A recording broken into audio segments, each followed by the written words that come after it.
We have two items on our agenda: Kash Patel's nomination to serve as Director of FBI, and S331, the Fentanyl Act.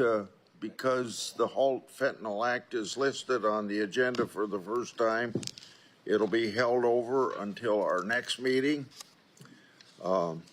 Last week, committee Democrats exercised their right under the committee rules to hold Patel's nomination for 7 days. Obviously, we had to honor that hold from last week, so today is the day that we vote on this nominee. Now, we all know that Mr. Patel, like other nominees, undergo rigorous vetting. He's no exception. Before his hearing, he produced more than 1,000 pages of records, disclosed over 1,000 interviews. He underwent an FBI background investigation, produced a financial disclosure, and worked with ethics officials to identify and resolve potential conflicts of interest. At his hearing, he answered questions for more than 5 hours and provided 147 pages of responses to written questions. So, we've examined every detail of his life, and he's been subjected to relentless attacks on his character during this whole period of time. Now, what we've learned from this committee process is what we knew from his resume. Mr. Patel has spent his whole career fighting for righteous causes. He's been a public defender representing the accused against the power of the state. He's been a congressional staffer investigating the partisan weaponization of our legal system. And he served in key national security roles, protecting Americans from foreign enemies.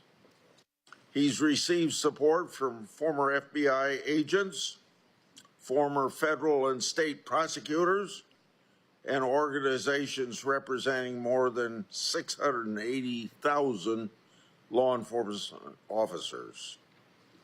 But Mr. Patel's resume, his accomplishments, and his supports aren't why he's the best person for this job. Mr. Patel should be considered our next FBI director because the FBI has been infected by political bias and weaponized against the American people. Mr. Patel knows it, Mr. Patel exposed it, and Mr. Patel has targeted for it, and I've got plenty of examples to show what's wrong with the FBI. Mr. Patel was instrumental in exposing Crossfire Hurricane. He showed during that investigation that the Democratic National Committee funded false allegations against President Trump, that the Department of Justice and the Federal Bureau of Investigation hid information from the FISA court to wiretap a presidential campaign, and that an FBI lawyer lied in the process. As reward for his efforts to uncover this truth, he was attacked by the media, and the Department of Justice secretly subpoenaed his records. Now, I and my staff know a thing or two about this kind of retaliation because my staff received similar treatment during our investigation. Sadly, as I've said at Mr. Patel's hearing, Crossfire Hurricane is but one example of recent FBI misconduct. The FBI targeted traditional Catholic families and concerns of parents for political reasons. The FBI coordinated with social media platforms to suppress the Hunter Biden laptop scandal. The FBI conducted an unprecedented raid on President Trump's home in an act of partisan lawfare. In just the last few days, we've heard unconfirmed reports that someone at the FBI may have illegally leaked information about upcoming ICE raids, putting the lives of ICE agents at risk. If true, the betrayal can't be overstated. The FBI has fallen into really old habits and is long overdue for massive reform. Mr. Patel is the man to do it, and that's why he's being attacked so viciously right now. Before we even had a hearing, committee members called Mr. Patel by these adjectives: dishonest, untrustworthy, lacking in character, a wolf at the door, a conspiracy theorist, a staunch political loyalist, and lastly, a nightmare. Since his nomination was announced, committee Democrats have sent at least 11 letters to 11 different agencies and parties demanding records and urging investigation into Mr. Patel. Each letter breathlessly accuses Mr. Patel of something new, often citing quote unquote highly credible anonymous sources that don't fit the facts.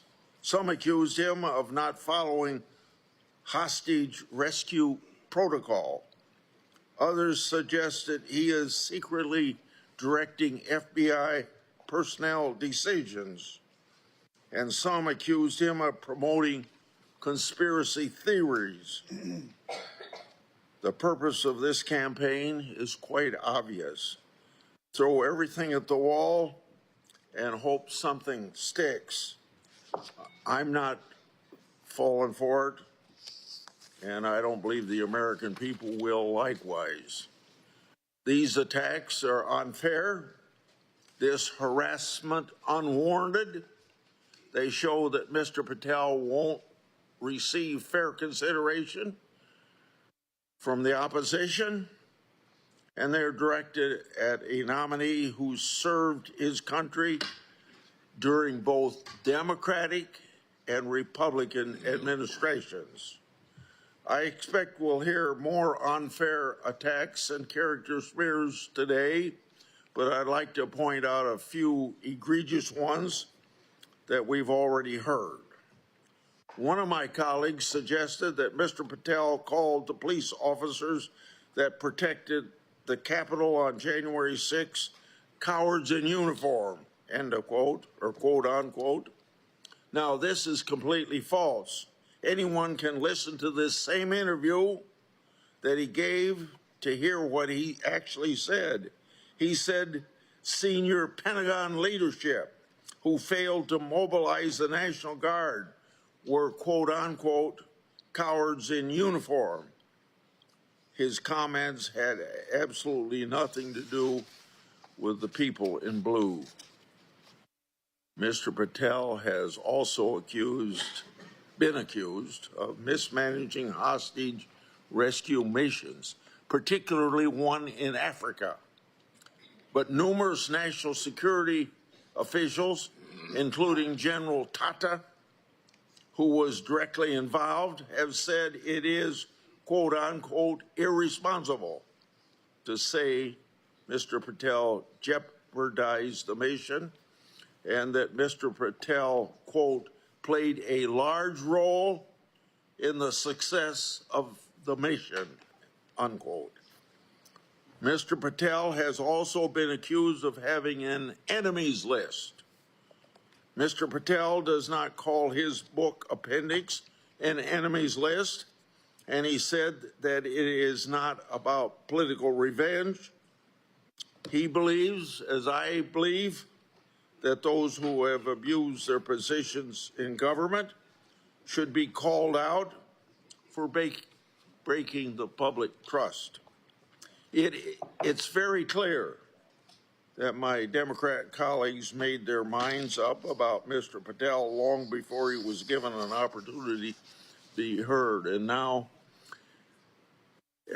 my colleagues attack Mr. Patel and demand that he come back before this committee to answer for reforms and personnel changes that the Trump administration has begun at the FBI. Of course, it's outrageous, as we all know, to suggest that a nominee should come before the Senate to answer questions for an agency's action that occurred before he gets to be head of that agency. But more importantly, FBI reforms, and yes, even firings, are needed. The Trump administration is cleaning house at the FBI because the FBI is and has been for years infected with political bias and whistleblower retaliation, and I've got a lot to say about that in just a minute. It's long past overdue for the whistleblowers who's been affected by FBI misconduct to be given a voice. So now I'm going to take some time sharing statements from whistleblowers who were retaliated against some of the FBI officials that Trump has recently fired. Now, I'd like to have the White House and my Republican colleagues take note of this, because I think some of these people should be reinstated because of how justly they've been treated. And like you've heard me so many times say, whistleblowers are treated like a skunk at a picnic. And I hope my Democrat colleagues will learn a lesson about how the FBI has previously treated whistleblowers, both under Republican administrations and Democrat administrations, so that we don't have this happening again. One whistleblower said, quote, "People like these have harmed the noble mission of the Bureau. They've created turmoil, and their personal agenda has spread throughout the Bureau over the last decade. In service of the country, we should insist on removing them from the FBI, not tomorrow, but right now," end of quote. Remember, he said the last decade. That covers presidents of both parties. A second whistleblower said, quote, "Michael Nordwall had oversight and approval authority over Arctic frost, which required a critical assessment of alleged basis for opening an investigation of this magnitude and political significance. The failure to raise an objection, much less critically assess Thibault's motives, alone should be grounds for dismissal," end of quote. And for my Democrat colleagues, you've heard me talk about Thibault for the last 2 years. One of the few people that I ever know that Ray fired for doing things wrong. And I had to point that out to him. Now pay attention to this one. A third FBI whistleblower said, quote, "On January 6, 2021, I took leave and went to see the president speak on the ellipse. Later, my wife and I were among a crowd southwest of the Capitol. Even though we were involved in no violence, never set foot on the steps of the leading to the Capitol building, and never entered it, I self-reported my presence to the FBI after seeing violence in the news reports. The FBI did nothing at first, but more than a year later, suspended my security clearance. Under supervision of Jeff Veltri and Dina Perkins, investigators questioned my co-workers about whether I ever vocalized support for President Trump or objections to COVID-19 vaccine. I was forced to take early retirement to pay bills and have essentially been sidelined from employment opportunities due to the FBI abuse of the clearance system to target me for my political beliefs, end of quote. Now you're going to hear these names, Jeff Veltri and Dina Perkins, crop up here quite often. So I don't know who they are, but they're obviously not very good people to have in the FBI when they take retaliation as they have. A fourth FBI whistleblower and a registered Democrat said, quote, as a security division employee, I witnessed abuses committed against multiple employees by FBI senior leaders, particularly by Jeff Veltri and Dina Perkins. I also saw a security division retaliated against 5 of its own employees for protesting these unlawful practices. Because I spoke out against these abuses, Perkins and Timothy Dunnan suspended my security clearance, costing me my job and continuing employment, totaling approximately $700,000 in lost wages and retirement benefits, end of quote. A fifth whistleblower said, quote, although some of my FBI leaders who abused the clearance process, like Dina Perkins and Jeff Veltri, have already left, they weren't alone. Timothy Dunham approved Perkins' wrongdoings and engaged in his own. While most security division employees are fantastic, some FBI leaders still remain within the security and integrity and investigation section who will continue this abuse of the process. From FBI whistleblower Marcus Allen, quote, Jeff Veltri and Dina Perkins caused the suspension of my security clearance because I questioned whether the FBI director was truthful to Congress and whether the FBI was obeying the laws and constitutions in the January 6, 2021 investigations. Their actions left me without pay for 2 years, while other FBI officials prevented me from having other income. Although the FBI ultimately reinstated my clearance and settled my lawsuit, my career at the FBI was over, and the financial and emotional damage to me and my family will never be completely restored.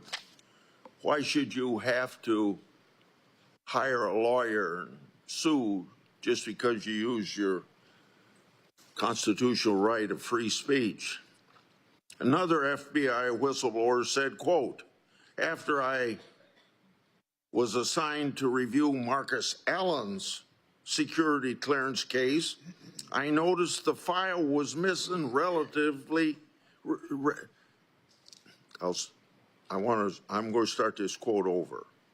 After I was assigned to review Marcus Allen's security clearance case, I noticed the file was missing relative communication of Jeff Veltri, who ordered the opening of the case, Dina Perkins, and FBI attorney Tasha Gibbs. Allen was entitled to those communications, which were evidence that his clearance suspension was retaliatory. Shortly after I completed the vast majority of work on the communication recommending Allen's reinstatement, the Allen case was reassigned to another adjudicator, and I was transferred to a different unit, apparently in reprisal for reporting the wrongdoing in the Allen suspension. I soon resigned from the FBI to avert to avoid further retaliation. I believe that Veltri, Perkins, and Gibbs were responsible for retaliating against Allen, and that Giuliani, Arzini, Perkins, and Gibbs were likely responsible for retaliation against me, end of quote. From FBI whistleblower Garrett O'Boyle, quote, I faced retaliation from junior, mid, and senior level, unquote, leaders in the FBI. More than 29 months later, I'm still indefinitely suspended without pay and benefits. Other whistleblowers have since confirmed that the FBI intentionally stranded me in the middle of a move and withheld our possessions to maximize the pain of my suspension. A new era of accountability and true whistleblower protection to the FBI is long overdue. FBI officials like Sean Clark, Sean Fitzgerald, Jeff Berkebile, Dina Perkins, Jeff Veltri, Jennifer Moore, Michael Snyders, Timothy Dunham, and other leadership up to Christopher Wray are responsible for what happened to me and my family, ensuring they no longer work at the FBI isn't retribution, it's responsible leadership. From FBI whistleblower Steve Friend, Jacqueline McGuire was promoted to upper echelons of the FBI after sending federal agents to arrest nonviolent Catholic pro-life protester Mark Houck at gunpoint. As someone who lost my career by blowing the whistle on these kinds of abuses and needlessly risky tactics for cooperative subjects, I was offended by her being rewarded rather than held accountable. Her dismissal is a small step towards ending the FBI's weaponization and should come sooner, end of quote. From FBI whistleblower Mike Zoomer, quote, after witnessing federal prosecutors favor a sexual predator district attorney who used the power of his office to sexually abuse vulnerable women, I reported their wrongdoing to the presiding federal judge. Although the allegations weren't classified, the FBI suspended and later revoked my security clearance. The U.S. attorney responsible for the misconduct was named by President Biden to lead the Department of Justice criminal investigation, and the FBI special agent in charge responsible for the FBI's retaliation against me was promoted to be the third highest FBI official. He soon retired after he harassed a young female subordinate. Meanwhile, I went through an 8-year process to be reinstated, only to have the Biden DOJ affirm the FBI's revocation of my security clearance in December 2024, finalizing my removal. See how removing a security clearance is a tool to retaliate and ruin people professionally. And lastly, I know you're tired to listen to this, so that's why I said, and lastly, from another FBI whistleblower, quote, I've watched the FBI become an institution not, quote unquote, of the people, but of a select few who know the, quote unquote, system and process and use it to their advantage. Those people need to leave. As a whistleblower, I stand ready to help return the FBI to its earlier days of glory and return America's trust in what was an incredible institution, end of quote. Now, how can anybody listen to these statements from the FBI to know that there's a culture that just is not totally in tune with what law enforcement agency ought to do and conclude that everything is okay. These law enforcement agencies are out of control, drunk on power, and blinded by political infection. It's time to force them to recognize they answer to Congress and we the people. And those who retaliated against whistleblowers should be fired full stop by colleagues who think otherwise of protecting these whistleblowers. And I hope this message gets to President Trump. My Democratic colleagues hounded Patel to say he'd stand up to Trump. Well, these brave whistleblowers stood up to the last administration and they suffered retaliation. So why aren't my Democrat colleagues running to defend them and demanding the wrongdoers be held accountable? This administration must hold the bad actors accountable, fire them if necessary, give whistleblowers their security clearance back. President Trump, I hope you hear that. Put them in a position they were in before they had their retaliation. President Trump, I hope you hear that. If you can hire people, you can reinstate people, President Trump. That's part of what this committee ought to be focused on. Solutions to the rampant weaponization and whistleblower retaliation. These are two issues that Kash Patel is perfectly suited to fix because he's lived those issues. Senator Durbin. Thank you, Chairman Grassley. After reviewing Kash Patel's record and meeting with him, questioning him at this hearing, I'm even more convinced that he has neither the experience, the judgment, nor the temperament to lead the FBI. A little history. 50 years ago, Frank Church led an effort to investigate the Federal Bureau of Investigation. They came up with a sweeping reform and conclusion.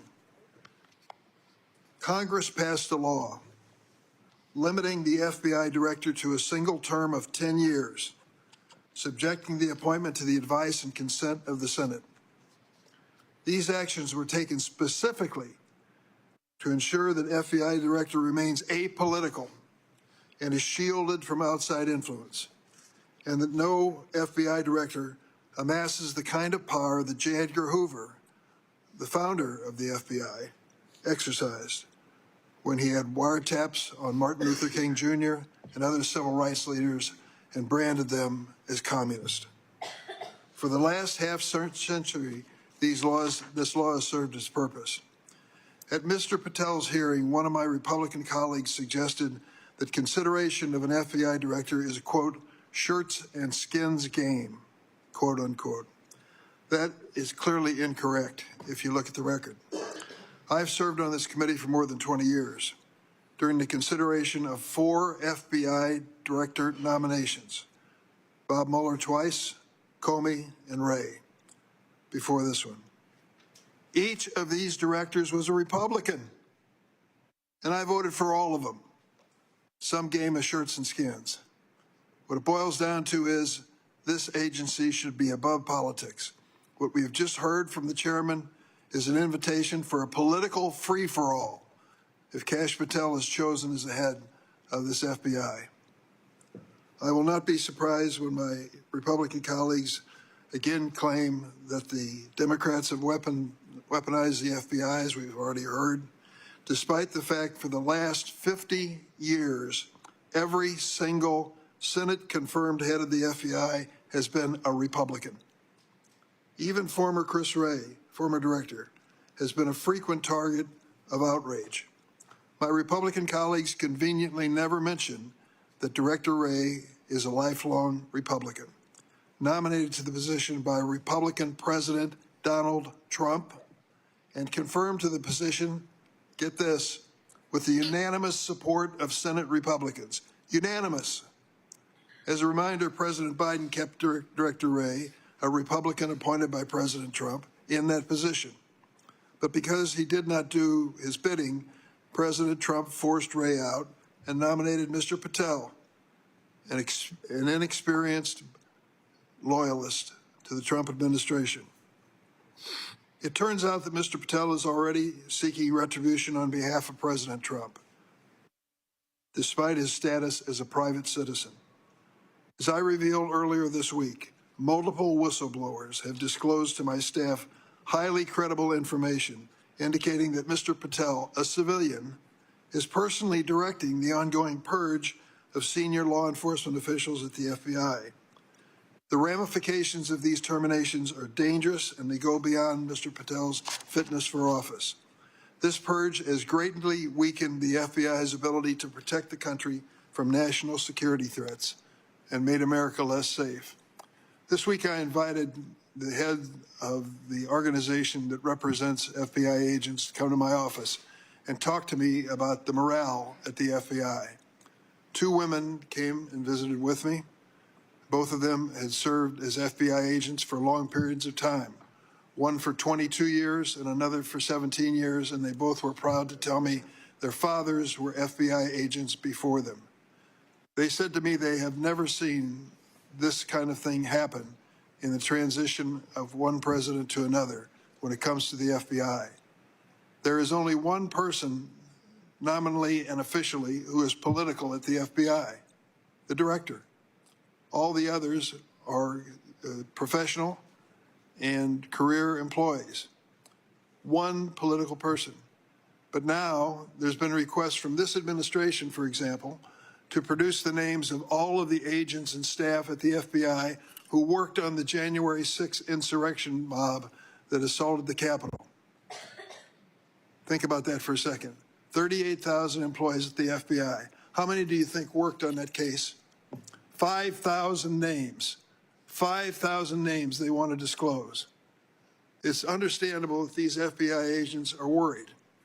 They realize that the people who were engaged in that mob action on the Capitol, many of them were dangerous people, despite the full pardon given to them by Donald Trump. Let me tell you about one of them, just to give you an example. And if you question whether the FBI agents should be reluctant to have their identities and the identities of their families made public, his name was Guy Reffitt. He was the first defendant to stand trial on charges related to January 6. Sentenced to 87 months in prison for bringing a firearm into the Capitol that day. Reffitt's 19-year-old son, Jackson, turned him into law enforcement after the attack.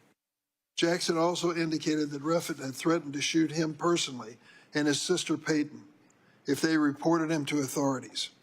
After receiving a pardon from President Trump, Reffitt attended Kash Patel's Senate Judiciary Committee meeting in this room.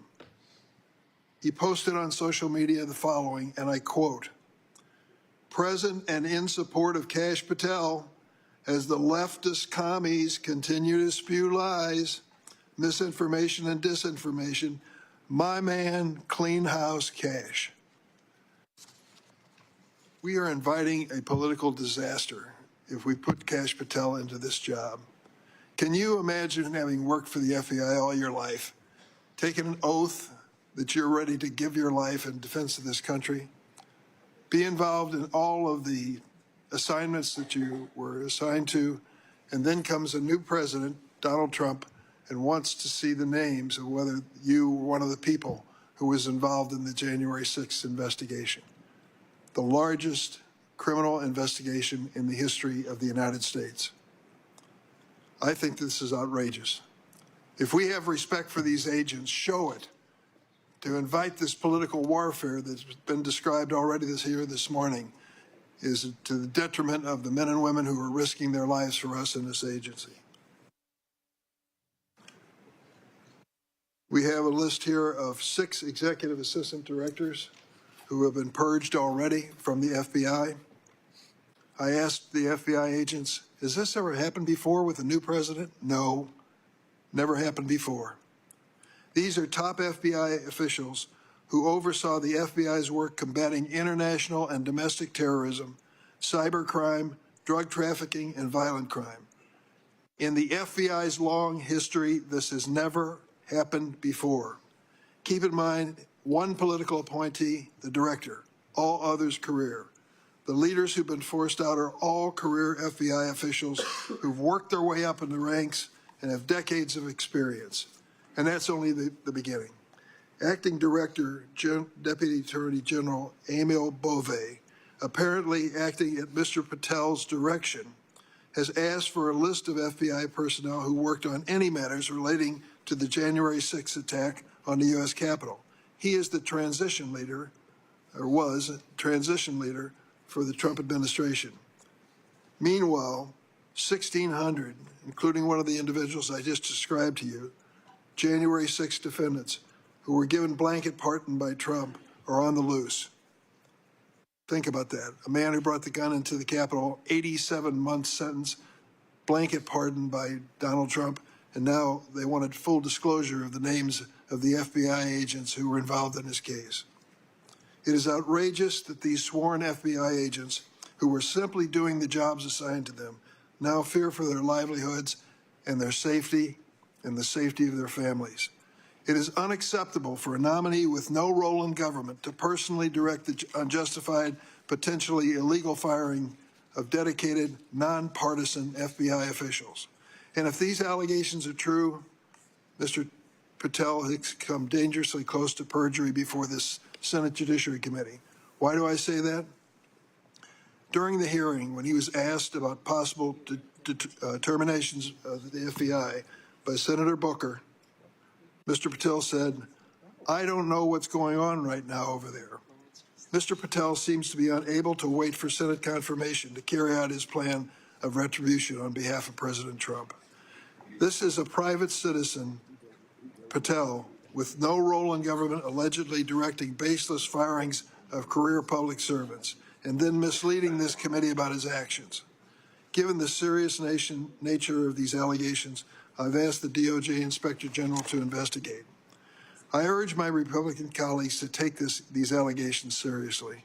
I know you want to be loyal to your president. I know you want to vote for all of his nominations. I know none of you want to call from Elon Musk reminding you what he might do to somebody who votes the wrong way. But this really gets down to the heart of the future of an agency that is critical to the security of this nation. This is not the only time Mr. Patel misled the committee. Under oath, at his hearing, he implausibly told me he could not recall the name Stu Peters, an anti-Semitic Holocaust denier. Patel, under oath, said, "I can't recall his name." This is simply not credible, considering that Mr. Patel appeared on Mr. Peters' podcast 8 times. Couldn't pick the name out of it. Stu Peters? No, I don't think I know that man. 8 times. And Mr. Peters has since revealed that he and Mr. Patel directly communicate via their personal cell phones, quote, constantly, close quote. Stu Peters? Say the name again? Don't recognize it. Mr. Patel also claimed he didn't have anything to do with the recording of the so-called January 6th prison choir, those who were convicted of assaulting people and trespassing on the United States Capitol on January 6th. Here's what he told Steve Bannon, and I quote, "We got this idea to record the January 6 prisoners who recite the national anthem every night from the D.C. prison. Then we took that to the studio, so we mastered and digitized it."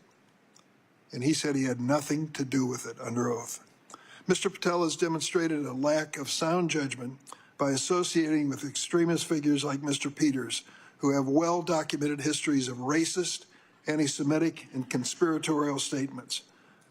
But now, somehow, my colleagues on the other side are silent.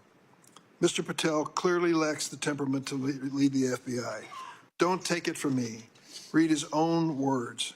I wonder if any of my Republican colleagues accepted my invitation to read this book, and I did read it. Government Gangsters. In this book, Mr. Patel published an enemies list of 60 people whom he calls, quote, members of the deep state, whatever the hell that is, and accuses of being, quote, corrupt actors of the first order. This list includes many distinguished public servants, both Democrats and Republicans alike. What they share in common is the misfortune of having crossed paths with Patel. There's one of them I'm going to highlight, and many of the people on the panel know him, Bob Mueller. Bob Mueller is an extraordinary man. Yes, he's a Republican. Yes, I voted for him to be director of the FBI. He finished his college career and enlisted in the Marine Corps to serve in Vietnam. He received a Purple Heart and a Bronze Star for his combat duty. Came back, worked as a prosecutor, worked his way up in the Department of Justice, and became the director of the FBI. He took over just days after 9/11. I worked with him for years.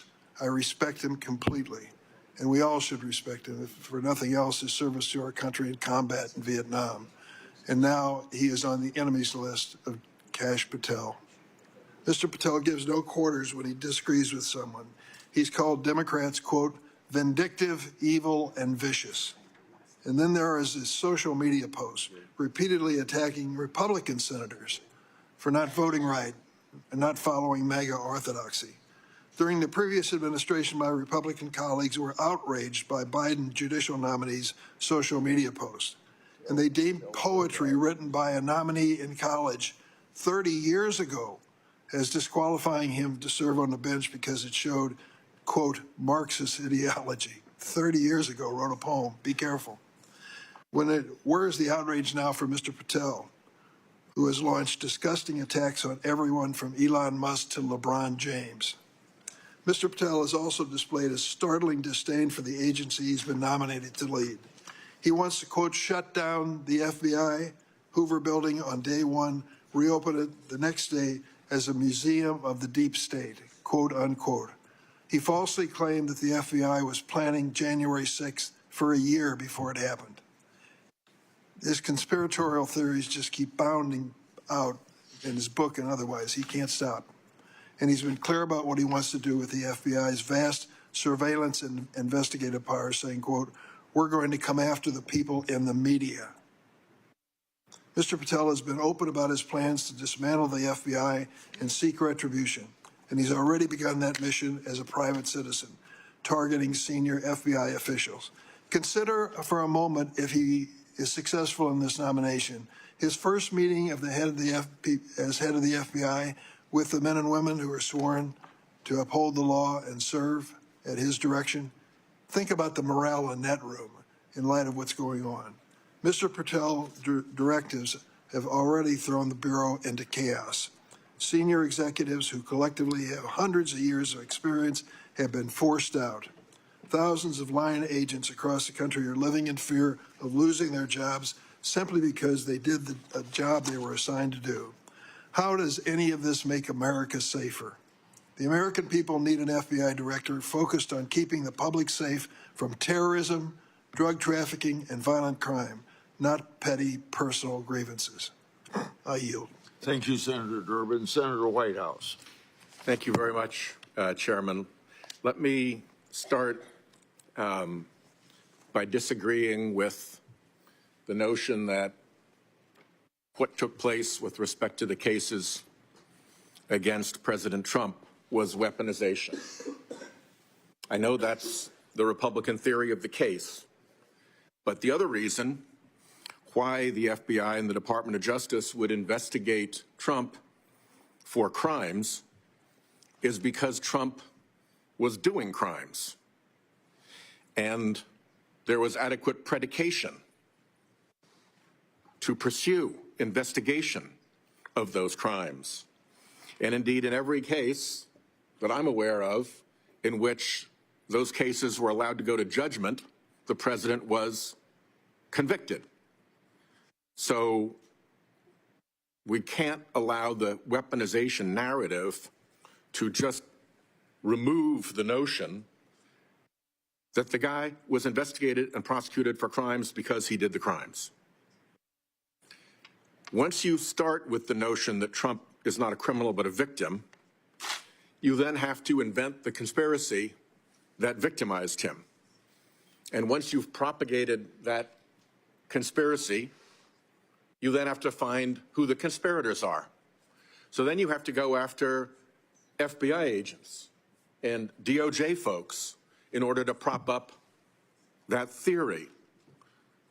The way that ended in Soviet Russia was with show trials of the individuals who were allegedly in the conspiracy.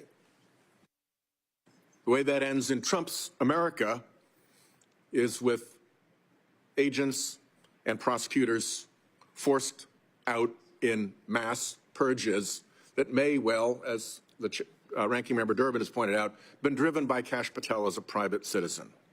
So starting with that point, there are three reasons why Kash Patel is extremely dangerous. One is all of his wild MAGA behavior. This is a guy whose judgment is beyond questionable. It's appallingly bad.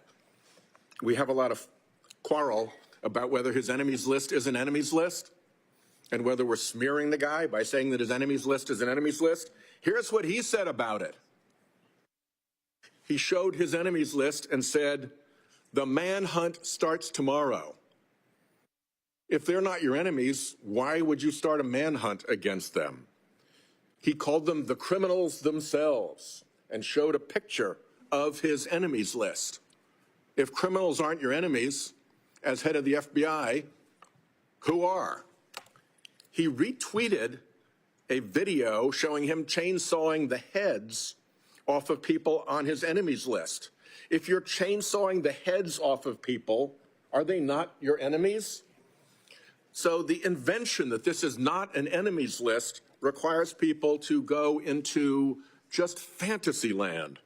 And these are his own statements. These aren't our accusations. These are Patel's own words.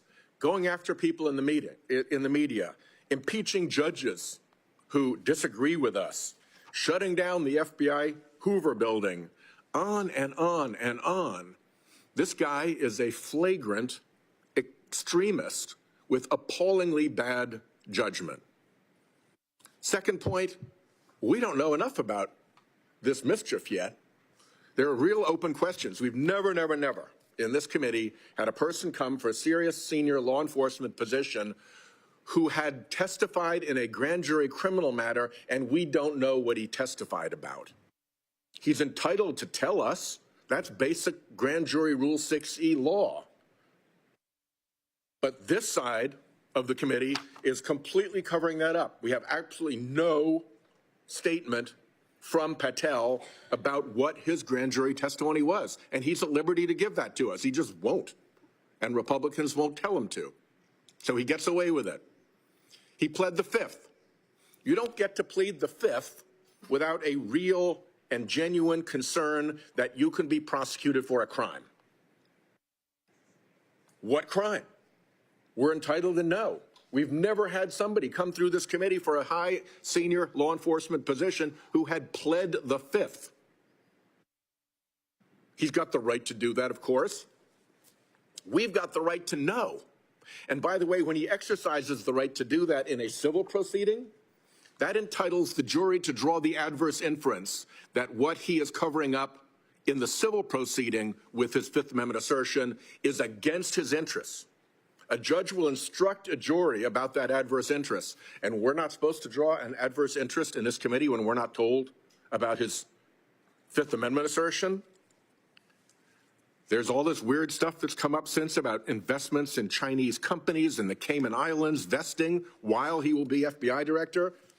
If the guy is supposed to be investigating Chinese intrusion into our intelligence faculties, if we're trying to investigate Chinese fentanyl trafficking into our country, why do we want an FBI director who is somewhere between $1 and $5 million into a Chinese company through a Cayman Islands shell?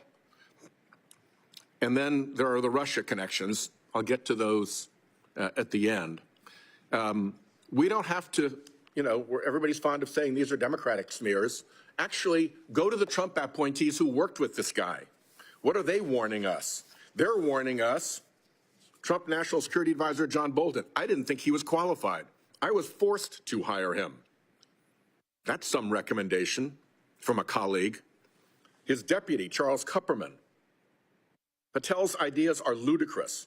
He's absolutely unqualified for this job, untrustworthy, an absolute disgrace to even consider an individual of this nature. Definitely you want that on your resume by way of a recommendation from a former supervisor. Attorney General Barr said Patel has virtually no experience that would qualify him to be the deputy director of the FBI, and now he's back as the director of the FBI. And Trump's CIA director, Gina Haspel, threatened to resign rather than allow this guy into her office as her deputy. And if you go beyond the Trump appointees who are warning us about this guy, you can go to the last time he testified in court, which was in Colorado, and here's what the court found about him. That Patel was not a credible witness, that his testimony was illogical, and it was completely devoid of any evidence in the record. Okay, I've been an attorney general, and I've been a United States attorney, and I've put state police troopers on the stand, and I've put FBI agents on the stand. If at the end of a case, a judge made findings like this about a law enforcement witness that I put on the stand, there would be follow-up. I would want an explanation of why this witness was so incredible that findings like that were made by the judge. It would be a significant issue with respect to that witness's continued performance in office. And here's a guy who's been found to be completely incredible by a judge in his testimony, and we're acting as if that's nothing. That's not Democrats. That's a judge in Colorado. So the last thing I'll say is I think we need to begin to prepare ourselves for Trump Russia 2.0. The Trump-Russia thing was, I'm not going to go back all over it, fully ventilated in the Senate Bipartisan Intelligence Report, in the Mueller report. Trump-Russia was a thing. We stopped talking about it, but Trump kept talking about it and saying it was a hoax.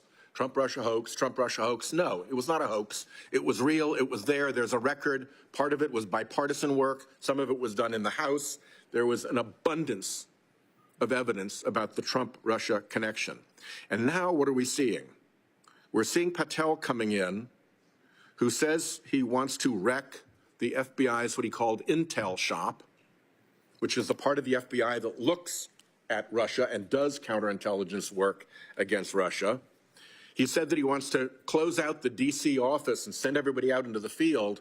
Well, it's the D.C. office, not the field offices, that do the counterintelligence work. You want to shut it down? You're opening your arms to Russian intelligence operations.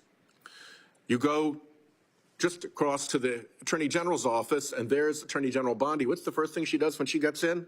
Closes all the kleptocrature and kleptocracy investigation offices of the Department of Justice. Gee, who were they pursuing?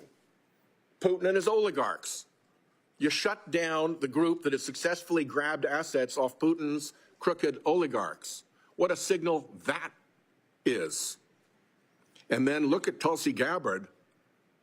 I'm not going to go through the whole length of her Russia associations, but let's just say that a Russian news media editorial said that her appointment should cause the CIA and the FBI to tremble because she was a friend to Russia. Who defends us against Russian intelligence operations and Russia's criminal operations in the United States? It's the FBI, it's the Department of Justice, and it's our intelligence community. The people in charge of each one have sent powerful signals that they are shutting down our defenses when it comes to Russia. And we're about to head to the Munich Security Conference, where we are seeing Mr. Art of the Deal and his operatives giving away every piece of leverage that we have over Putin with respect to Ukraine. It is unilateral disarmament to throw Ukraine under the bus and give Putin what he wants. So mark my words. This Patel guy will come back to haunt you. Every piece of evidence shows that, and it is not Democrat evidence. It's his own words, it's his own colleagues, and it's judges evaluating his credibility. And Trump Russia is going to come roaring back, if it's not already back. We should be on our guard about this nominee, and we should be on our guard about Trump Russia. Thank you, Chairman. Senator Klobuchar. Thank you very much, Mr. Chairman. I oppose the confirmation of Kash Patel to serve as the next director of the FBI. The director of the FBI leads our nation's most important law enforcement agency, made up of more than 38,000 employees. I have tremendous respect for the men and women of the FBI. They take on violent crime. They get fentanyl off our streets. In our state, they have investigated incredibly complex matters, including a case a few years back that was the biggest white-collar case outside of Madoff for years. They have done such a good job, and we are proud of them. I have supported FBI directors under Republican presidents, including President Trump's last nominee, and Democratic presidents. The nonpartisan career public servants at the FBI risk their lives to keep us safe. Their motto, FBI, fidelity, bravery, and integrity. And they deserve a director who respects the work that they do and who embodies the core values of the FBI. That, unfortunately, is not Kash Patel. Let's start with fidelity. A director's loyalty to the American people, the Constitution, and the rule of law is paramount.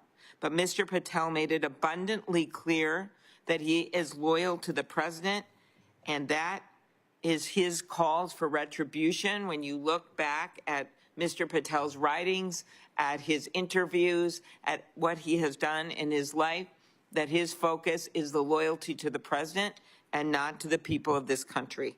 Mr. Patel has threatened the president's critics. As he said, I quote his words, not just in the government, but in the media, end quote. On one podcast in December 2023, he said, and I quote, "We're going to come after you, whether it's criminally or civilly." On a podcast just last August, I know sometimes our colleagues, we have writings or we have interviews of people that are 10, 15 years ago. These are all recent.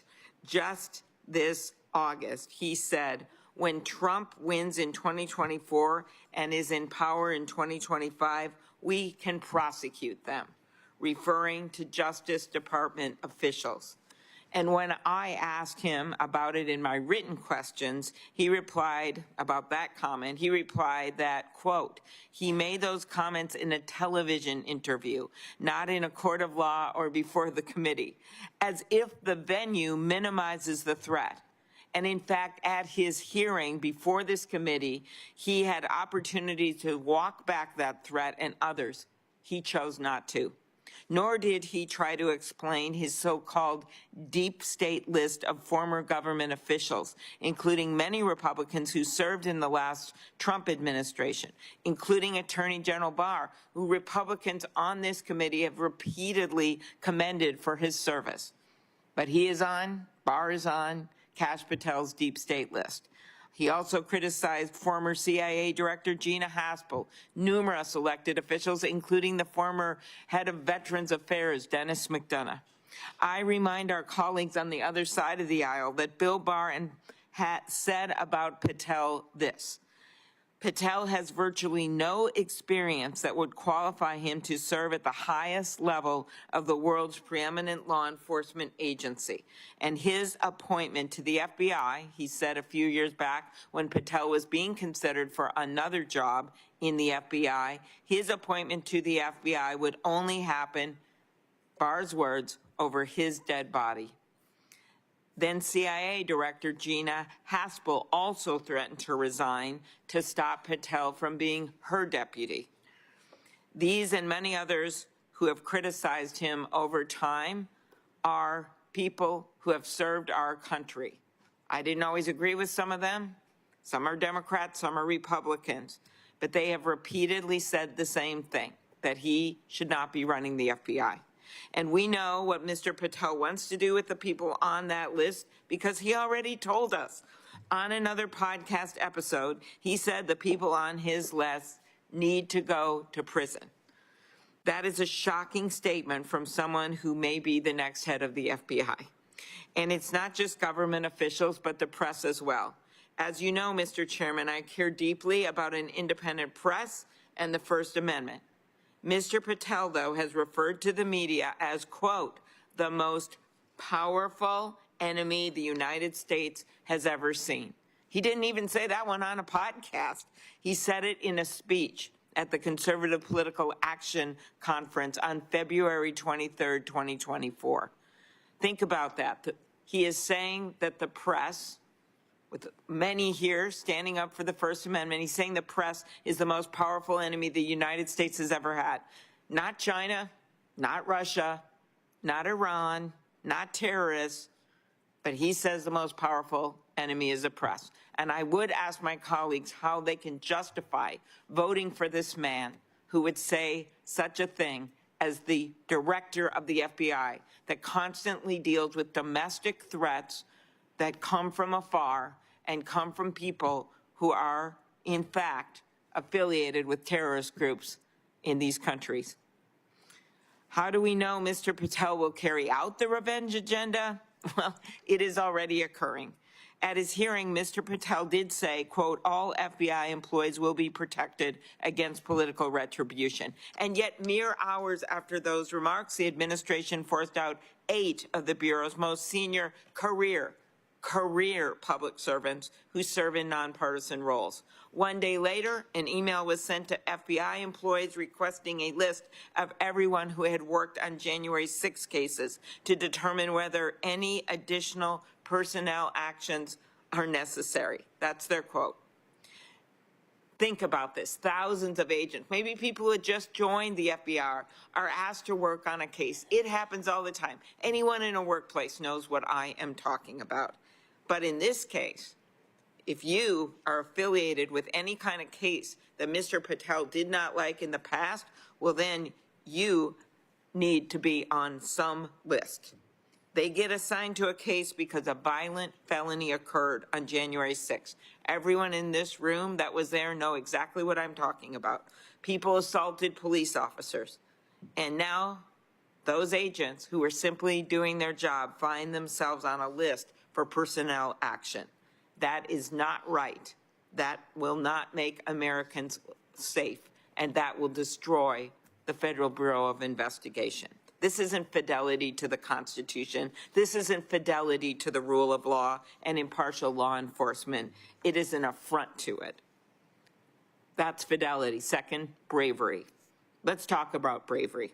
Now, we all know that Capitol Police showed bravery far and above the call of duty on January 6, 2021. Every one of the members of this committee have talked about the fact that the police officers protected us and were brave.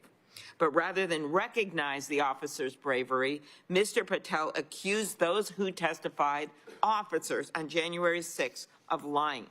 When asked if Capitol Police officers told the truth in the January 6 committee hearings, Mr. Patel said, and I quote, no, and lying under oath is a federal offense and they should be investigated for it. Yet he claimed at his hearing that this wasn't accurate. We have it on tape. It's literally on YouTube, on the Joe Pack Show, 5/29/2024 at minute 2:57. You know who else exemplifies bravery? The men and women at the FBI who every day put their lives on the line and keep us safe. What does Kash Patel think of these public servants?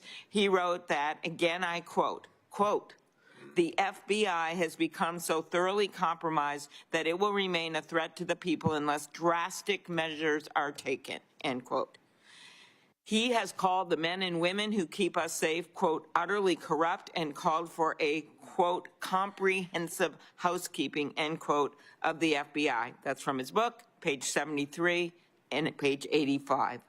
He also called for shutting down the FBI headquarters, and you know what happens at that headquarters. This is where they coordinate the investigations of complex cases, including terrorism and cybercrime. Happened on the Sean Ryan Show, 9/2/2024. What are the facts? Under Christopher Wray's leadership, who was a Trump appointee, the morale of the agents and personnel at the FBI has improved significantly. 3 times as many people are applying to the FBI under Christopher Wray's leadership and during his term than when he started. 3 times the number. How can you say there's some horrible corruption? People actually want to go work there. They want to be an FBI agent. They think that it is a job of public service, that is an honorable job. I don't think the FBI is a threat to the people or utterly corrupt. as Kash Patel has said, and I actually don't think our colleagues on the Republican side of the aisle believe this either. I think that they admire the people that work at the FBI.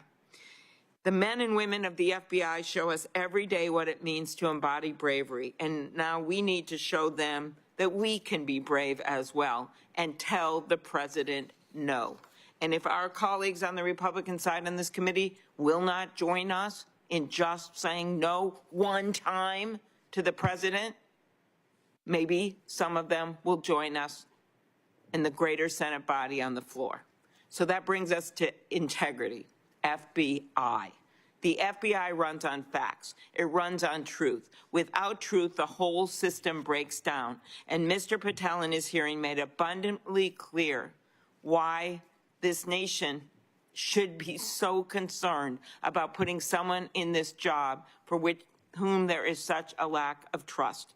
Mr. Patel did not even have the integrity to stand by his own words to this committee. His own words. Repeatedly, I asked about these statements. Own them, man.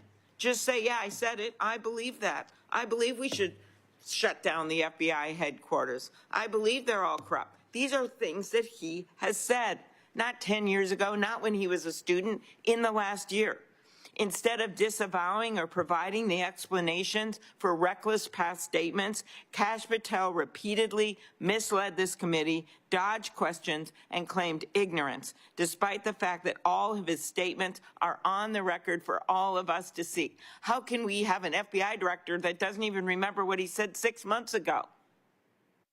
The director of our nation's most powerful law enforcement agency must be forthright and trustworthy. He must follow the facts and carefully analyze evidence before drawing conclusions.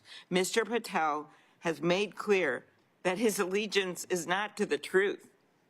He has put ideology and his loyalty to Donald Trump ahead of the facts.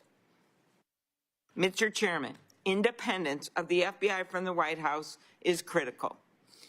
The FBI director has immense power to direct surveillance, investigate American citizens, and recommend when charges be brought. The next director's loyalty must be to the people and not the president. And even if someone was to put in someone who is their friend, which has happened in these jobs in the past, why would you pick this person who has repeatedly maligned the agents that work at the FBI? Why would you pick someone who in the last year decided to make money off of hawking a supplement that he claimed would reverse the effects of the COVID vaccine? Why would you put someone in place that thinks it's fun to say you should close down the headquarters and has put together a list of people that he hates, that he says he wants to take revenge on? Why would you pick that person of all the people you could pick for this office that maybe you even know or you've worked with before? But Donald Trump picked this person, and I think we know why. The fact is, federal law enforcement and the American people deserve a director who embodies the Bureau's model: fidelity, bravery, integrity. Say no once.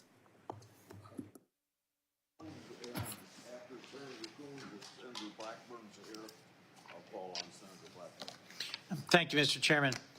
I'm speaking today on why I will vote against Kash Patel as the nominee to be director of the FBI. The FBI, as my colleagues have spoken to at length, is one of the world's most important, powerful, and respected law enforcement agencies.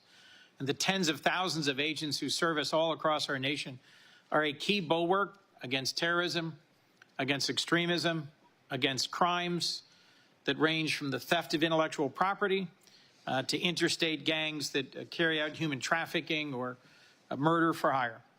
The FBI is an absolutely critical part of our nation's security, and it rests on trust. It rests on having an independent leader.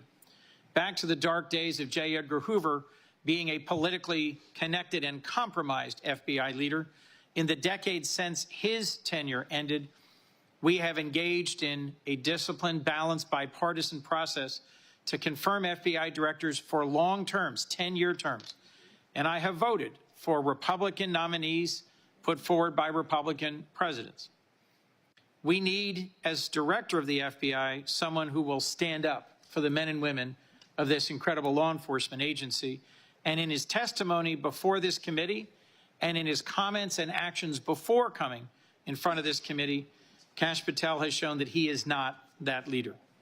He is already actively undermining the bureau he seeks to lead. As someone who is the co-chair of the Law Enforcement Caucus and who spent years leading, supervising, responsible for the second largest law enforcement agency in my state, I see in Mr. Patel an alarming willingness to do the bidding of a vengeful White House. As you heard from my colleague, Senator Durbin, whistleblowers are alleging that he has already helped orchestrate the purge of the most senior leadership of the FBI, as well as those agents who were simply doing their job as assigned to them to carry out January 6th investigations. This purge is only the start of what I fear is about to come. The FBI has demanded that, the administration has demanded that the FBI turn over a list of its newest recruits and employees, has pushed out the head of the Washington field office and other top leadership, and is giving roles to folks who lack the relevant professional experience. The FBI needs independence, but Mr. Patel told me when I asked him that he believes the FBI works for the White House. I asked that same question of several other recent nominees, and they gave the correct answer, that federal law enforcement, whether the Department of Justice or the FBI, works for the Constitution and the American people. The FBI doesn't work for the White House. It works for all of us. Attorney General Pam Bondi got that question right. Todd Blanche and Gail Slater got that question right in their hearing yesterday. How is it that Kash Patel flunked that easiest and most central question? Not just to whom do you report, but for whom do you serve? As I said, we've seen what a dark chapter can be when the FBI is led by someone who is politically connected and by whom he politically corrupts the goals and purpose of the FBI, and I fear that we are heading into one of those chapters again. As I questioned him during his confirmation, I asked Mr. Patel if he, like his predecessors, would be willing to resign rather than take an unconstitutional or illegal action if ordered by the president. He refused to answer that question. I asked him if he would resign if President Trump asked him to go after a political enemy, and he refused to answer that question. I asked him if he would resign if the president asked him to block an investigation due to political considerations, and he refused to answer. These are questions that I asked of Directors Comey and Wray, and that they answered. If Patel refuses to answer these simple questions, questions that I think are rooted in recent developments and in his repeated public statements, questions that his predecessors have answered clearly, forcefully, and appropriately, how can we trust him to lead the FBI? I implore my Republican colleagues to reconsider the step I believe they are about to take to confirm this man to lead one of our most important elements of our law enforcement community. Around the world, our security depends on trust and reliability, and the national security role of the FBI director, the ways in which our FBI is critical to the work of our intelligence community and our military and others overseas as they work to keep us safe, cannot be overlooked.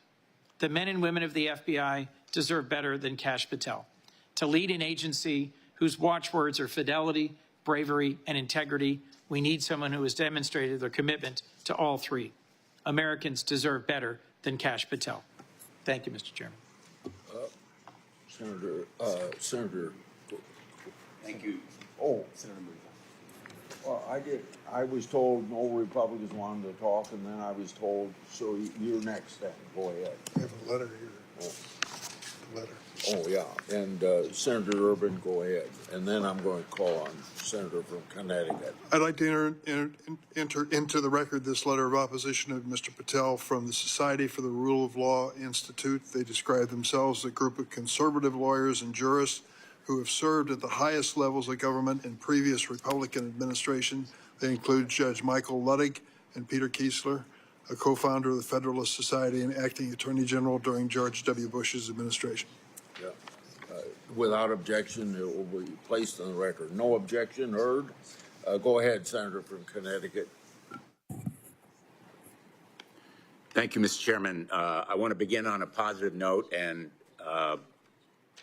take advantage of the chairman's reference to whistleblowers and our mutual support over the years for them. I hope that the chairman will join me, along with other members of the committee, when we introduce, or I should say reintroduce, the Congressional Whistleblower Protection Act. This measure would expand the protections that are afforded to whistleblowers at a time when we've never needed them more. And I'm going to reintroduce it, I hope, with the support of my colleagues on the committee who have joined me previously, Senators Hirono, Klobuchar, Padilla, and Whitehouse, as well as other colleagues such as Cortez Masto, Wyden, Markey, and Tammy Baldwin. This measure is an important one, and I hope that the chairman will join me, because he has been a champion in the past of whistleblower protection, and the amount of protection must be expanded so that these truth tellers will have the safeguards needed to assure them that there will be no retaliation against them. And on that note, I want to begin in a way personally to talk about the FBI. First of all, just to say thank you to all of the FBI agents. There are 17,000 special agents out there right now, a total of 38,000 civil servants in the FBI. They are probably not listening to what we're saying here, because they are looking into international and domestic terrorism, cyber criminal syndicates, foreign espionage, organized criminal enterprises, including drug cartels, sexual exploitation, and human trafficking. Now, I have not been without criticism of the FBI. And the chairman has said that there is a need for reform. I'm betting that members of the FBI would join in saying there's always room for improvement, but it should not be by someone who vilifies the FBI, as Kash Patel has done. He has said about the FBI that it is a powerful and cunning part of the deep state. Someone who begins with that kind of antagonism and hostility to the FBI will not be able to engage in positive and constructive reform. I've worked with agents of the FBI since I was U.S. Attorney, and I'll never forget the agent who sat with me at counsel table as I tried my first criminal case, practically carrying me through the presentation of evidence and the rules of federal procedure, which he knew as well as I did. The FBI is a premier law enforcement institution for our country, and we should seek to enhance it and improve it, but not to slash and trash it, which is what Kash Patel seems to want to do.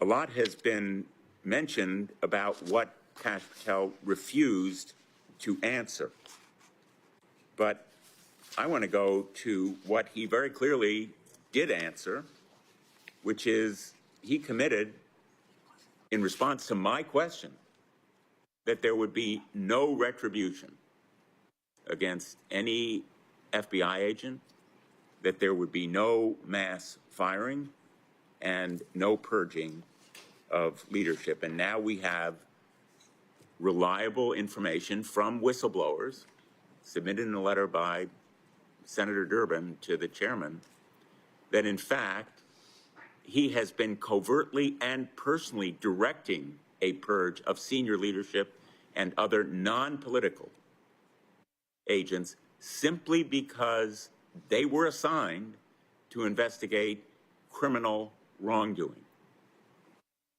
in direct contradiction of the commitments he made to us. Not just to me, it was my question, but to this committee. And that is one of the reasons why I have urged that the chairman call him back, give him a chance to explain that kind of contradiction. What we're left with is a record that shows that he, in effect, wants to turn the FBI into a sycophantic goon squad that would crush political opposition, go after an enemies list. Of course, he calls them government gangsters, not an enemies list. But let me warn members of this committee who are critical of Kash Patel, we will be on that list. And he has the power to investigate anyone who is critical of him. He said there should be a manhunt for those government gangsters. He's telegraphed very clearly how he would use the FBI, and the more so if he is independent of the White House and of the Department of Justice, as clearly he envisions his role to be. He will be an unrestrained, unguided missile against the integrity of the Department of Justice and our justice system. The work of the FBI is essential to judgment and integrity. Kash Patel lacks those two key qualities. He is trafficked in conspiracy theories. He agrees with, quote, a lot of what QAnon says. He engages in election denialism, refusing to say President Biden won the 2020 election. He's even suggested that the FBI planned the January 6th insurrection and attack on the Capitol. He has glorified the January 6th rioters, calling them political prisoners, even the rioters who attacked Capitol Police. He produced a song with the so-called J6 choir. Those were individuals in prison for having attacked police officers. He tried to deny that he had produced the song at his nomination hearing in response to my question, saying, quote, I didn't have anything to do with the recording, end quote. But in response to my questions for the record, he acknowledged that he is one of the producers of the song. He couldn't have denied it because he boasted about it on a podcast. How could he have nothing to do with the recording if he's one of the producers? Let's just be very direct. He was less than truthful to this committee about his role because he knew that his actions amplifying and glorifying the cause of violent criminals who attack police would be an embarrassing obstacle to his confirmation. Only one of the ways that he experienced a confirmation conversion. And looking at the members of that J6 choir, you can well understand why he wanted to disavow any connection with them. Julian Cater, who pepper sprayed the U.S. Capitol Police Officer Brian Sicknick, who died the next day. Ryan Nichols, who pushed the crowd against officers defending a door to the Capitol and sprayed officers with pepper spray. James McGrew, who pushed and struck officers and launched a handrail at them. Political prisoners? Worthy of glorification? Not by the future director of the FBI, certainly. And Kash Patel has certainly shown that he is vindictive, focusing on seeking revenge rather than keeping America safe. That enemies list is only one of the ways that he may well seek retribution against his opponents. And going after President Trump's political enemies is clearly on this administration's agenda, indeed a priority. Just look at what Pam Bondi did on day one. She ordered the creation of a so-called weaponization working group, a weaponization working group, and specifically named people who would be investigated. Just coincidentally, Jack Smith, Letitia James, Alvin Bragg. They've led legitimate prosecutions and lawsuits against Donald Trump. That's the true weaponization of DOJ and the FBI, and something that must be stopped right away. And now is the time to do it with this nomination, to stop retribution and revenge in the Department of Justice as a priority and a modus operandi, and to send a message that it won't be tolerated.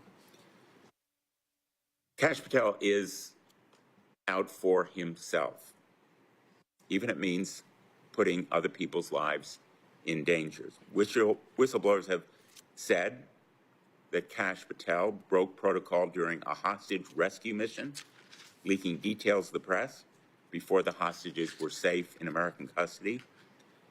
And during a different hostage rescue mission, former Defense Secretary Mark Esper and said Kash Patel lied about receiving permission from the Nigerian government to enter their airspace. This kind of carelessness could have caused those Navy SEAL hostage rescuers to be shot down. He is not to be trusted with the nation's most important secrets or with the most important law enforcement agency of our nation. Kash Patel pled the Fifth in a case about Donald Trump's handling of classified documents. He's entitled to plead the Fifth Amendment. He eventually testified after prosecutors granted him limited immunity. He's not entitled to deny us the truth of what he told the grand jury as a part of this confirmation proceeding. He had the ability, legal and physical, to tell us what he told the grand jury. We all know, all of us who have prosecuted, that grand jury witnesses are told you can talk about it if you wish. Sometimes they're discouraged from talking about their testimony, but they have the legal right to do so. He had the legal right to tell us about his testimony, but he refused to do it, and he aided us only marginally in seeking that grand jury testimony, which I still feel we need to see, along with the second volume of the Jack Smith report. I want to close by saying that we have a pretty good idea of what the outcome will be today. And I am appalled that my Republican colleagues are prepared to confirm a man so publicly hostile to the agency, its people, its goals, its mission that he intends to lead. We have a responsibility here.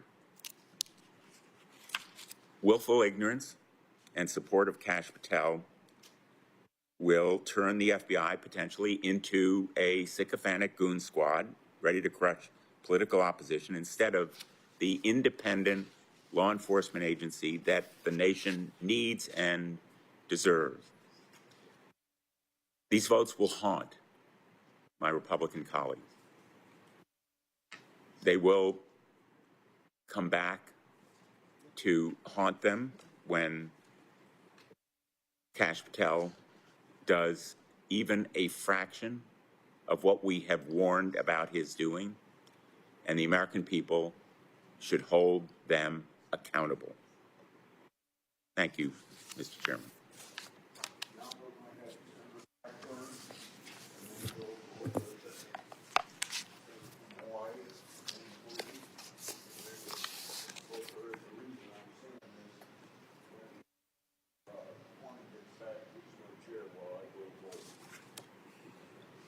Thank you, Mr. Chairman, and thank you for the time today to speak in favor of Kash Patel. As I've listened to my Democratic colleagues and their comments this morning, you can hear the anger and the displeasure with having Kash Patel before us. But I think it's important to realize why Kash Patel is there and why President Trump chose to nominate Kash Patel. The American people are sick and tired of 2 tiers of access, 2 tiers of treatment, and 2 tiers of justice. And during the Biden years, this was writ large in the actions of the DOJ and the FBI. We have all seen it. And while my colleagues may be upset for today, I think it's important to note that they sat silently while you had parents and people of faith and so many that were being confronted. And this happened over and over and over.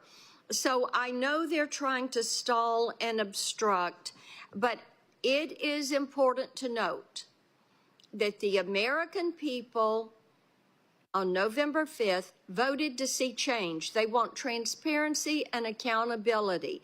They want the end of 2 tiers of justice. And they want to restore faith in our American institutions. Now, Pam Bondi, who is our Attorney General, has been mentioned several times this morning. She is going about aggressively restoring confidence and sending that message that the rule of law matters. The rule of law matters. And there is an expectation that people will abide by the rule of law. And Kash Patel will work with her in restoring that confidence, that rule of law, rooting out the 2-tier system of justice that the American people have witnessed. Now, when Mr. Patel was before us, before I started my questioning, I asked him a question that came from listening to my Democratic colleagues as they were questioning him. And it was, why do the Democrats fear him? Why do they fear him? And I think the answer is so very apparent. They fear him because, yes, indeed, he is out of the box. They fear him because of what he knows about Russia collusion, what he knows about some of the activity that has taken place. And they fear him because he is going to return the FBI to its core mission, investigating violent crimes and keeping our nation safe. Now, I'm pleased that he's going to focus on violent crime. We know that under President Trump, violent crime was down 17%. This is important to us in Tennessee. In Memphis, we have had quite an issue with violent crime, much of it caused by a lack of attention to prosecuting some of these gang members. There is a Soros-backed DA in Memphis that will not push these cases through. But violent crime under Joe Biden was up 43% in his first year. It is imperative that the FBI go back to investigating these crimes and go back to the Trump policy of investigating and prosecuting these criminals and bringing that transparency back to the justice system. So I'm so pleased that we're moving forward with him today. I'm also pleased, Mr. Chairman, that he is going to work with me to make certain we know who all was involved with Jeffrey Epstein in building out this international sex trafficking ring. This is information we have sought. It is information we have not been able to get. And as the next FBI director, I have no doubt that he is going to work with us to end this scourge of human and sex trafficking in the United States. Thank you, Mr. Chairman. Thank you, Mr. Chairman. I don't think the American people were up in arms about purging the Department of Justice or the FBI. I don't think they were up in arms wanting a stop to or freeze to federal grants to states. I don't think they were up in arms calling for the NIH to take action that will result in the halting of medical research. No, what they were up in arms was, let's lower the price of food, milk, bread. They're still waiting. So here we are, Mr. Chairman, talking about the nomination of Kash Patel. This man has so many red flags about why it is completely inappropriate to have him as the head of one of our most important law enforcement agencies that it makes your head spin. One thing is very clear about Kash Patel. He has 100% loyalty to Trump. That is the most critical thing for President Trump. We are at a crisis point, and this committee, if it plans to conduct any oversight, it must do so now. And here's what's happening at the FBI. Dozens of senior career FBI and DOJ employees have been purged. More to come. 5,000 names of agents and personnel who worked on January 6 matters. Their names are there. What is supposed to happen to these people? I don't think they're going to get commended for their work on January 6th. So hundreds or thousands of line prosecutors and FBI special agents and analysts may be purged. Make no mistake, our nation is under constant threat, both foreign and domestic.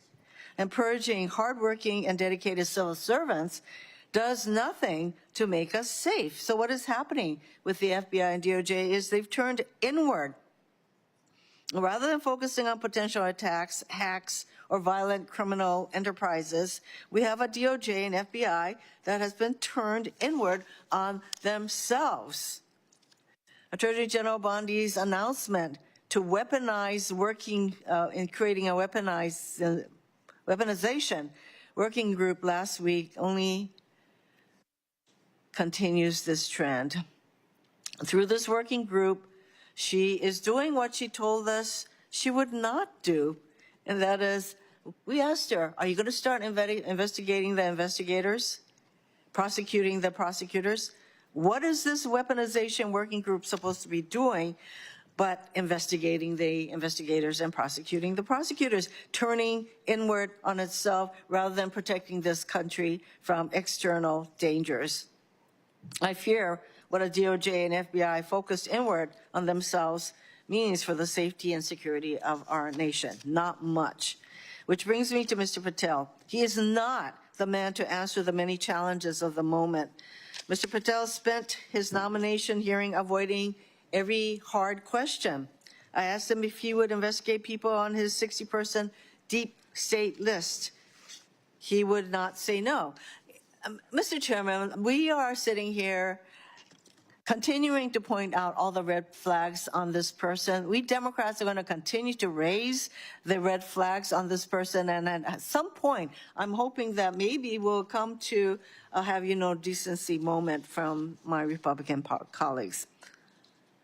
Continuing, I asked him if he profited from selling supplements to detox the COVID-19 vaccines.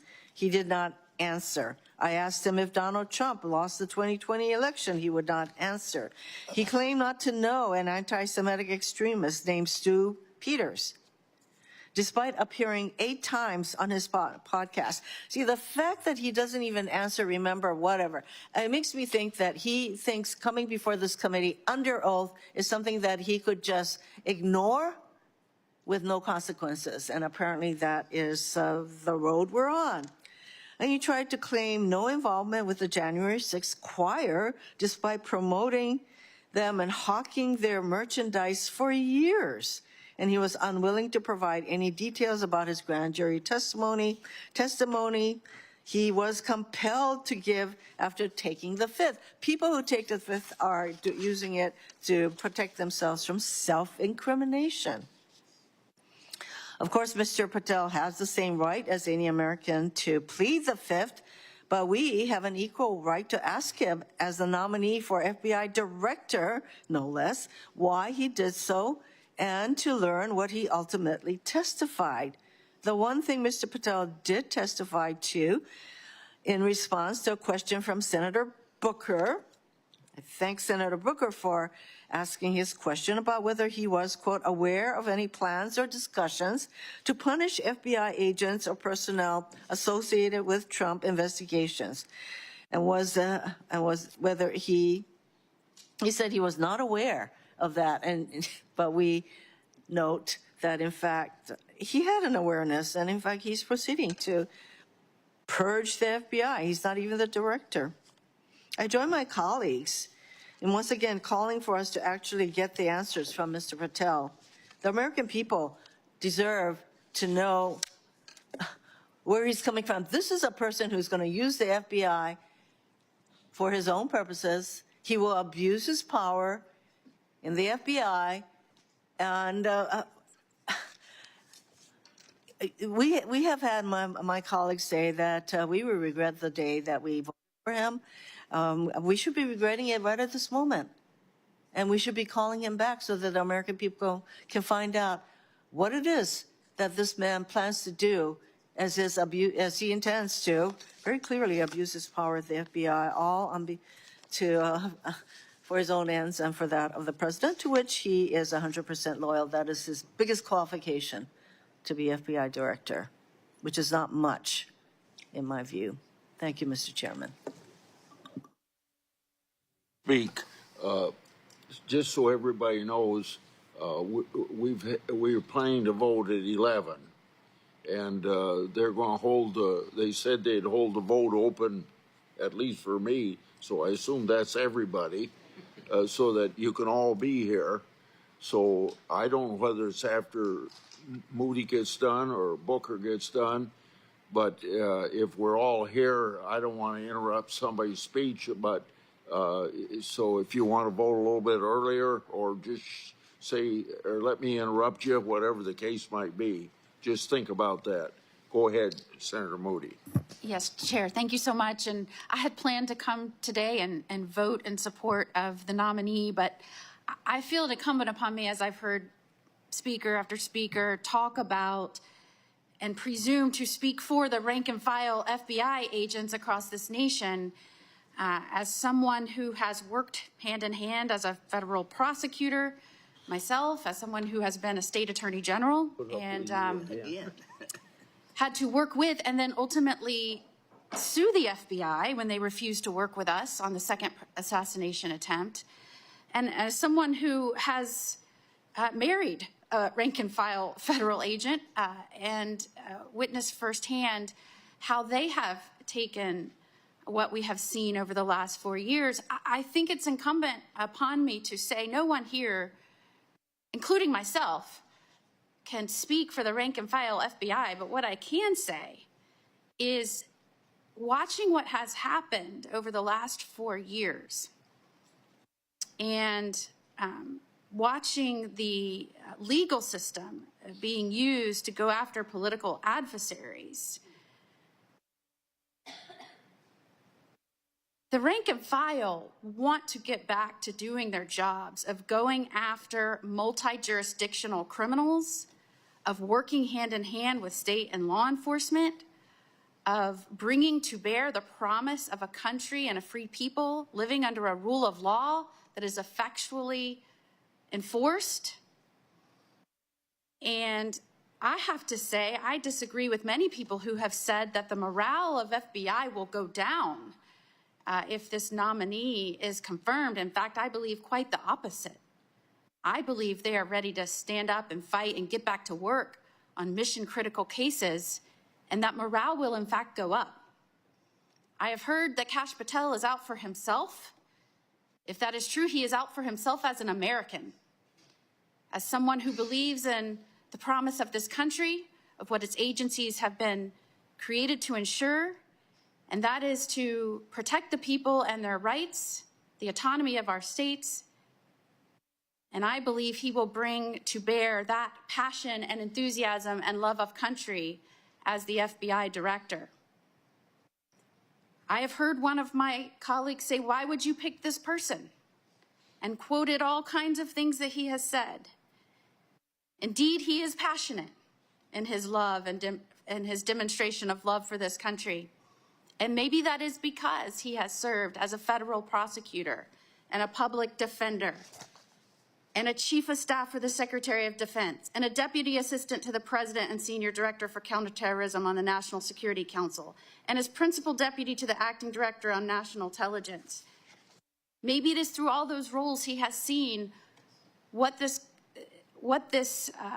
country has the ability to do to protect its people, and it has seen agencies go down the wrong path. He has said that he thinks that there should be less agents in Washington and more in the field doing their jobs. I think we could all agree with that.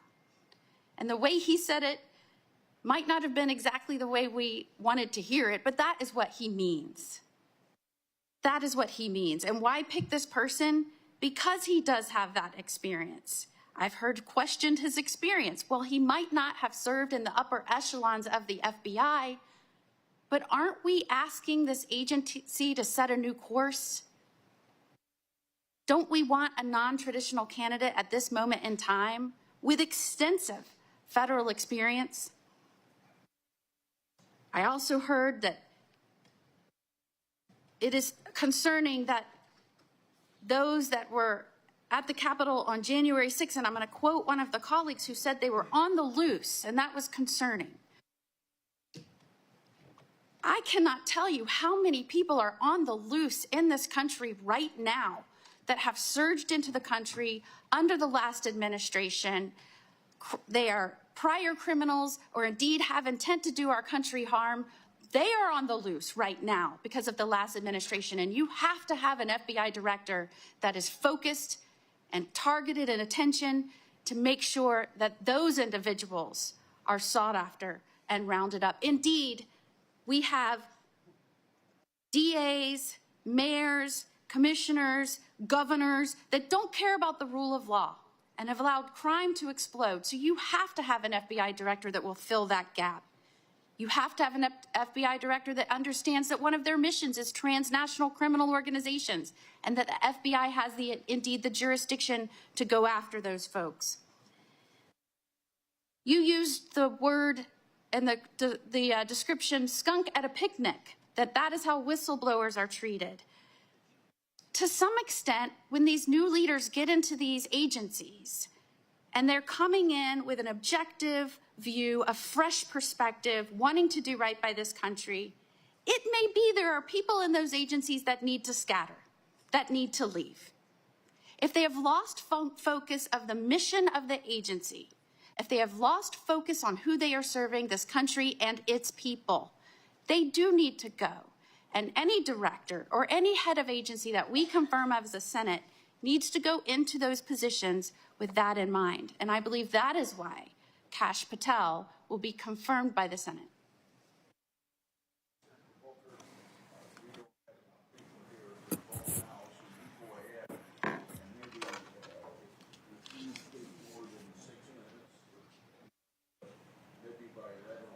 I'm just trying to see, are you encouraging me to talk longer? Because that's never happened in this committee before.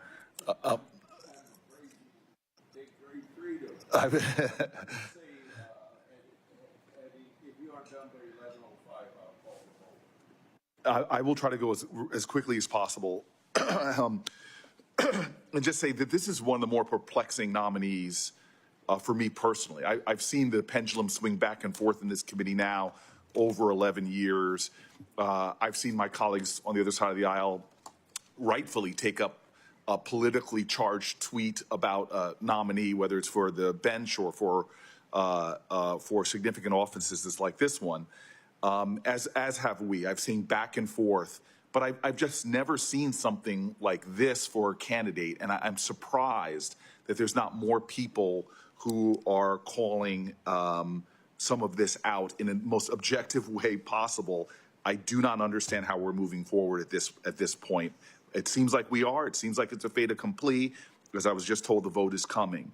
But I just want to go through some of the things that, to me, are sort of stunning that we are dealing with. First and foremost, this idea of FBI employees, these incredible agents that we all respect, that were involved in a lawful investigation of criminal violations of federal law, that federal law that was protecting us and our national security, that these folks are being targeted. And we know that is happening. I asked Mr. Patel if he knew of any plans to punish or retaliate against FBI agents and employees who worked on cases that President Trump didn't like. He claimed he didn't, but he should not be really believed, not only because this is a history of lying that we've seen, but because the facts that we've been presented as a committee suggest different. The timing of the FBI purges, moments after the hearing we had, to me seems like an obvious implication upon this nominee. Ranking Member Durbin uncovered compelling evidence that Patel didn't just know about the FBI's plans to fire agents who were doing their job as directed, but that Patel not only knew about it, but that he directed the purge as an outside citizen.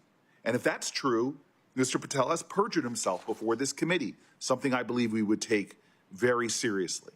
His trustworthiness is evident in his failure to disclose his work on behalf of the Embassy of Qatar to this committee. That is stunning.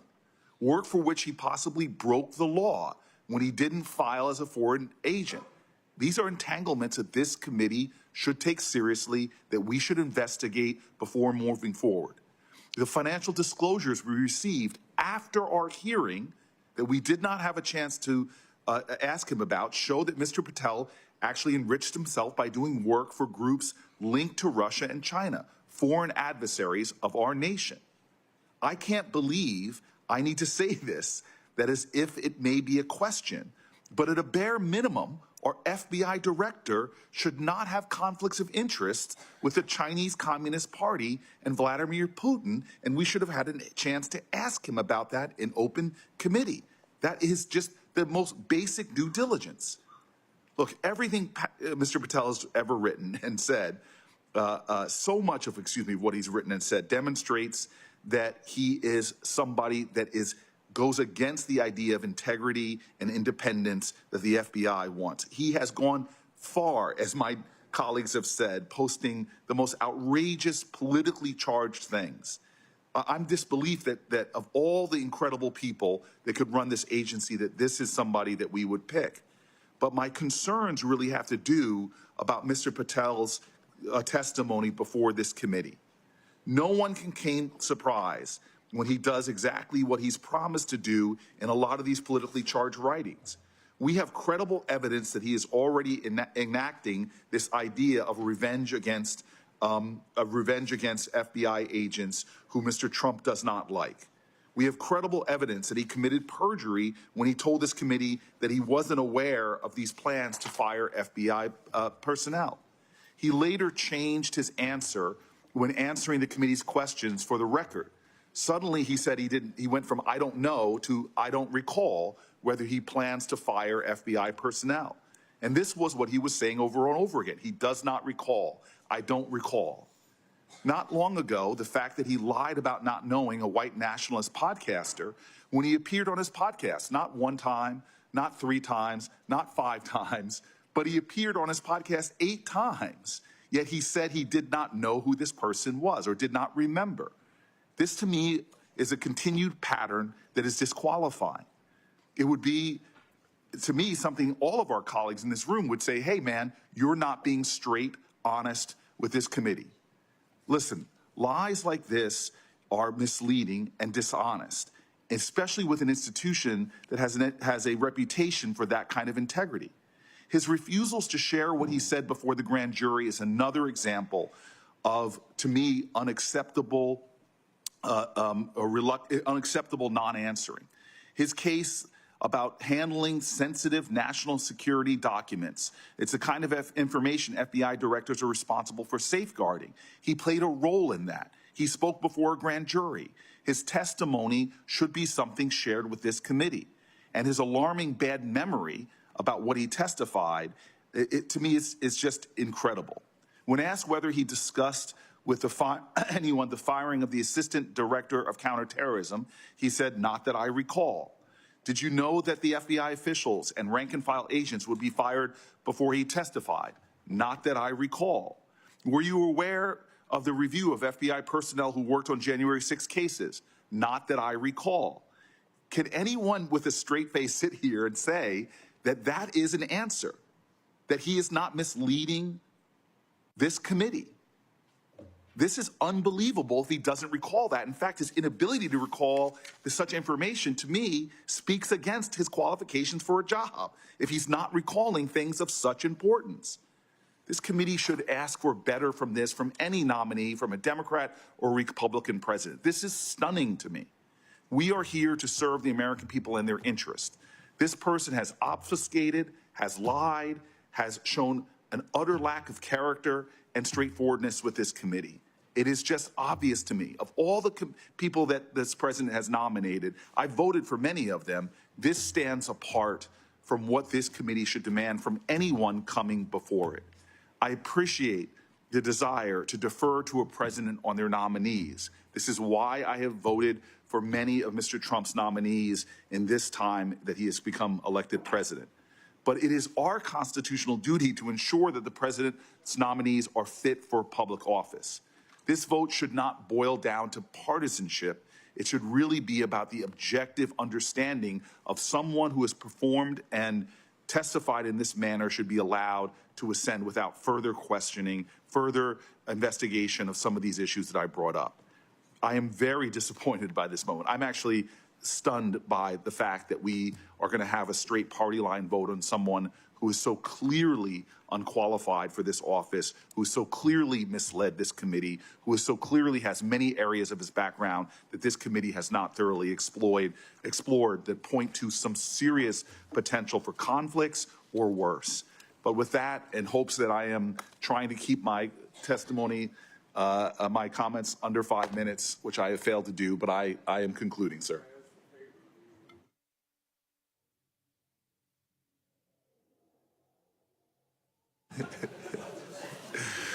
Mr. Chairman, I am stunned and perplexed at this moment that I have been asked to talk for 2 minutes.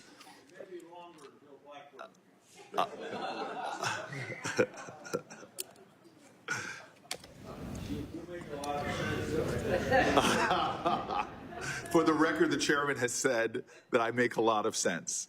But he disagrees with me. Yeah.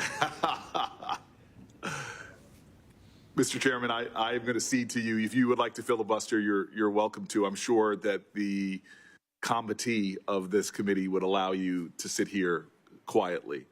But if not, I would very much like to hear Lindsey Graham speak on the virtues of the great state of New Jersey. It's not going to be a long speech. Wow. New Jersey.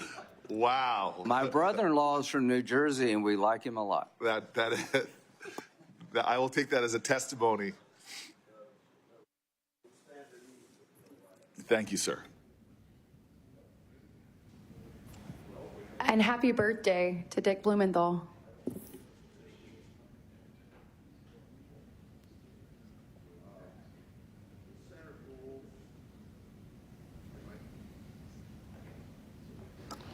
The Senate rules limit the time for committee meetings, and so I need to call the roll call vote. I will allow anyone who still wishes to speak on this nomination to do so after we vote. On the favorably reporting the nomination of Kash Patel to be Director of Federal Bureau of Investigation, the clerk will call the roll. Mr. Graham. Aye. Mr. Aye. Used to be in the pen. Aye. Mr. Cruz. Aye. Mr. Hawley. Aye. Mr. Tillis. Aye. Mr. Kennedy. Aye. Mrs. Blackburn. Aye. Mr. Schmidt. Aye. Mrs. Britt. Aye. Mrs. Moody. Aye. No. Mr. Whitehouse. No. Ms. Klobuchar. No. Mr. Coons. He wants to know by proxy. No by proxy.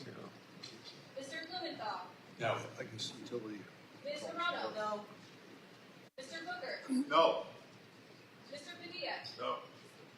Mr. Welch. No. Mr. Schiff. No. Chairman Grassley. Aye. On this vote, the ayes are 12, the nays are 10. The vote of 12 to 10, the nomination will be favorably reported to the floor. Do you want to speak? Yeah, please do now. And will some, I got to go vote, will some senator on my side stay?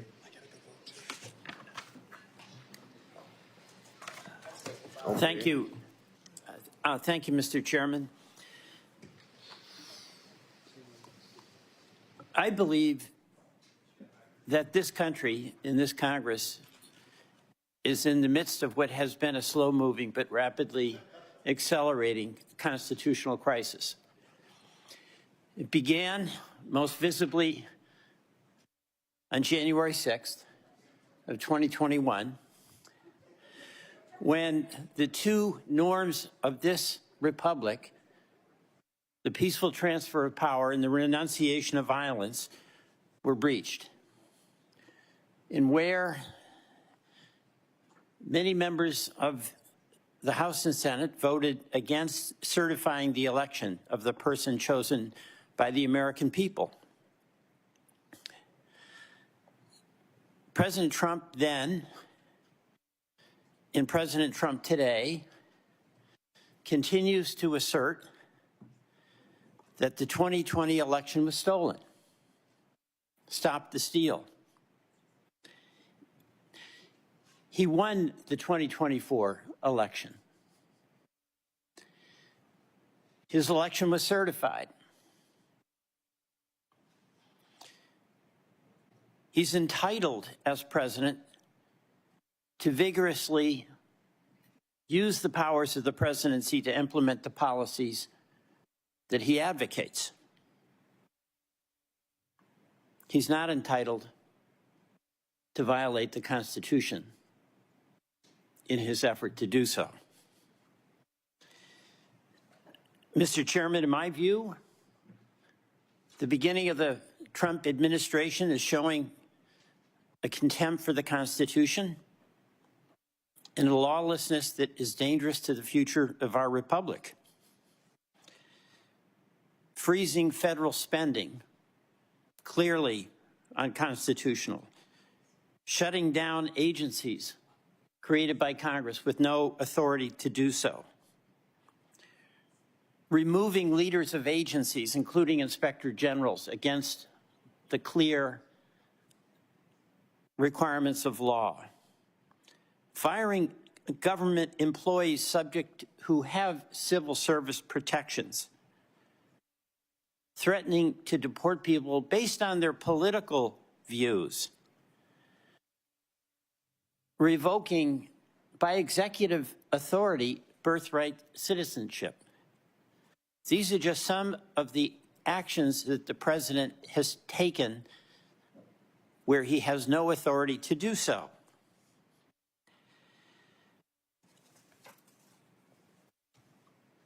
On Monday, a federal judge said that the White House defied his order to release billions of dollars in federal grants, marking the first time a judge has expressly declared that the Trump administration is disobeying a judicial mandate. This country is headed into a situation where, in addition to acting without authority, the president is indicating he will defy rulings from the third branch of our government, the judiciary. Vice President Vance has made very clear his point of view on this. Judges aren't allowed to control the executive's legitimate powers. Of course, under our Constitution, since Marbury versus Madison, the court is the final arbiter of what is constitutional or what is not. My colleagues, my view of this is that the administration is showing maximum contempt for core constitutional values, including, most importantly, the separation of powers.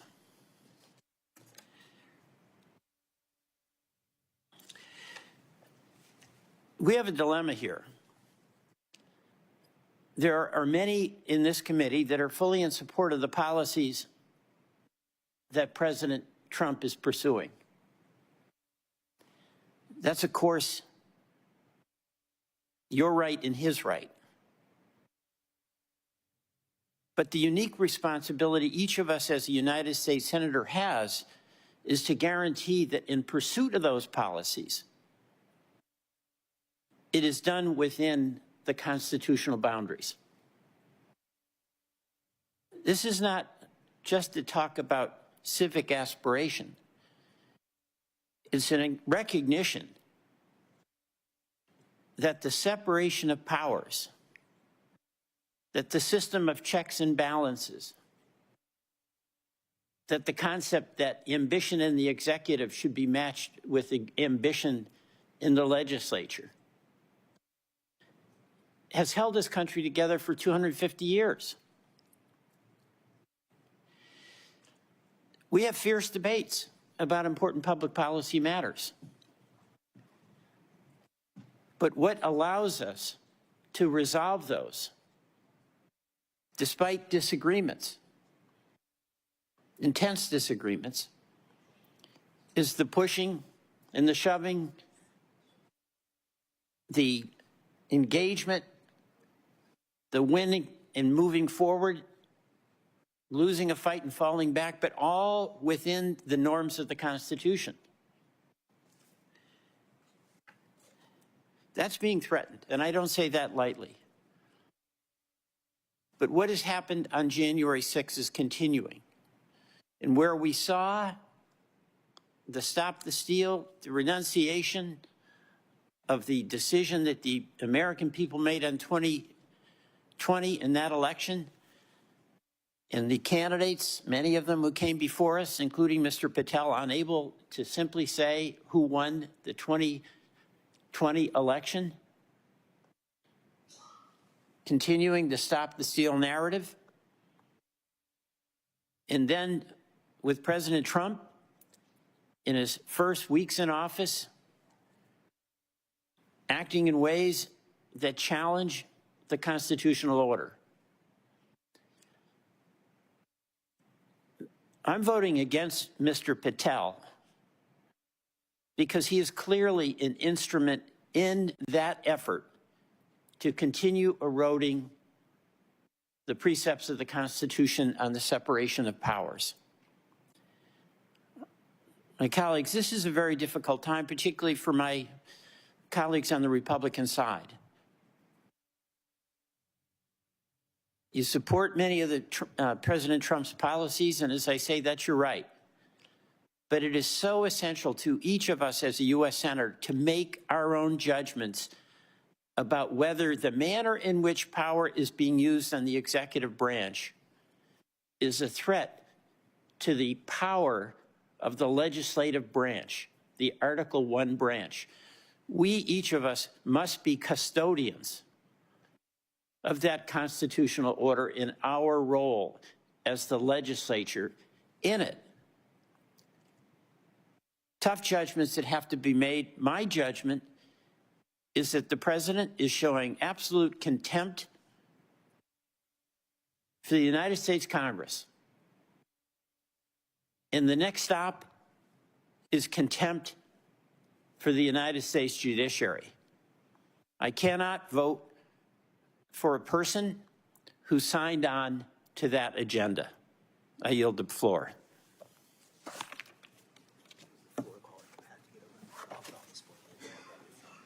Okay.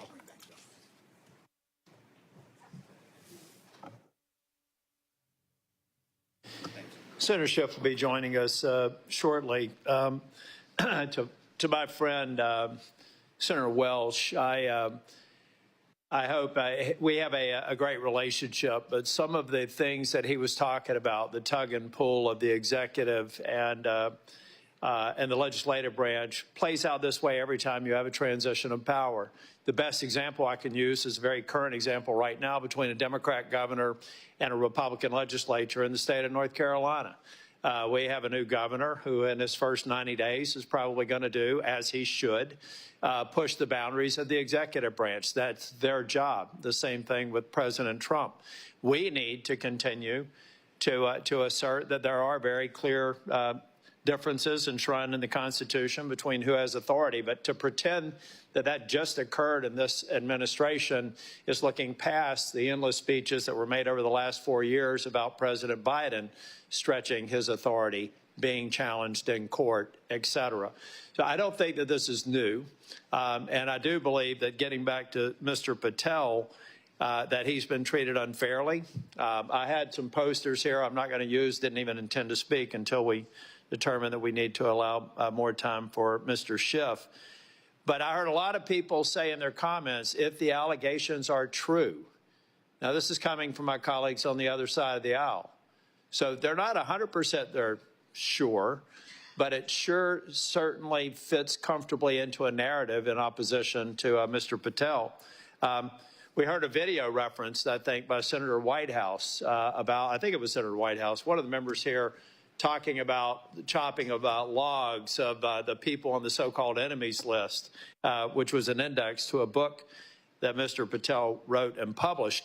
If you kept watching that same video that he didn't produce, and it was many years ago, you'll see that he was also chopping off at the end of the log MAGA, Truth Social, and a couple of other logos. Yeah, just put that up real quick. So everybody conveniently stops, presses pause at the point to make their argument. But if they've gone a little bit further, they would have seen other things are coming off the log. So guys, let's be fulsome in our research, our response, or our basis for opposing or supporting a nominee. I think Mr. Patel is going to come and fix an agency that I have great admiration for, that I still believe is the gold standard for law enforcement agencies in the world, in the history of the world.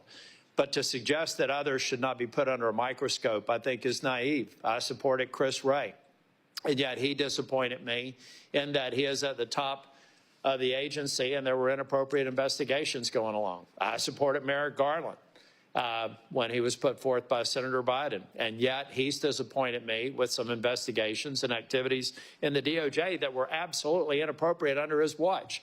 Did he know about it? I don't know. But what I do know is he was the head of the organization, and at some point you have to hold people in these organizations accountable. I trusted Mr. Comey until he gave me a reason not to.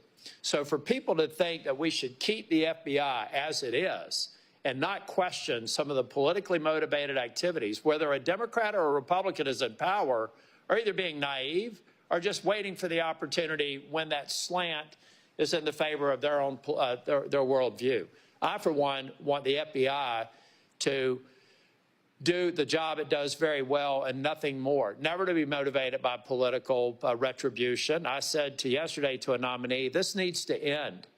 The political physics of for every action, there's an opposite and equal reaction is what is tarnishing the reputation of the finest law enforcement agency recognized that way worldwide, and we can do better. There were other people that were saying that Mr. Patel condoned the January 6th attacks. I asked him when he was sitting right there, does he agree with me that people that attack Capitol Police officers are thugs? And he said that if he were asked by the president to have given pardons to those thugs that attack Capitol Police officers, that his recommendation would have been no. And yet people want to pretend that he was okay with that, coming in as the head of the FBI. So, folks, let's just be honest here. There was someone else who said, there was a Republican that said this is a shirts and skins exercise. I'm the one that said it. Because when you see Pam Bondi, who has personal relationships with people on the other side of the aisle, not get a single Democrat vote from this committee, then clearly we're in a shirts and skins posture. Not always, probably not even for the remainder of this Congress. But right now, I stand by that characterization, and we saw it play out again here today. So unless Senator Durbin has anything to say, we'll be at ease until Senator Schiff arrives.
Mr. Chairman, thank you for keeping the committee in session.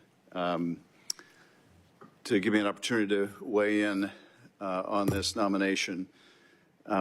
Before I address Mr. Patel, I do want to address the continuing narrative about the weaponization of the DOJ, the supposed weaponization of the DOJ over the last 4 years, because to me it represents the most vigorous reinvention of history.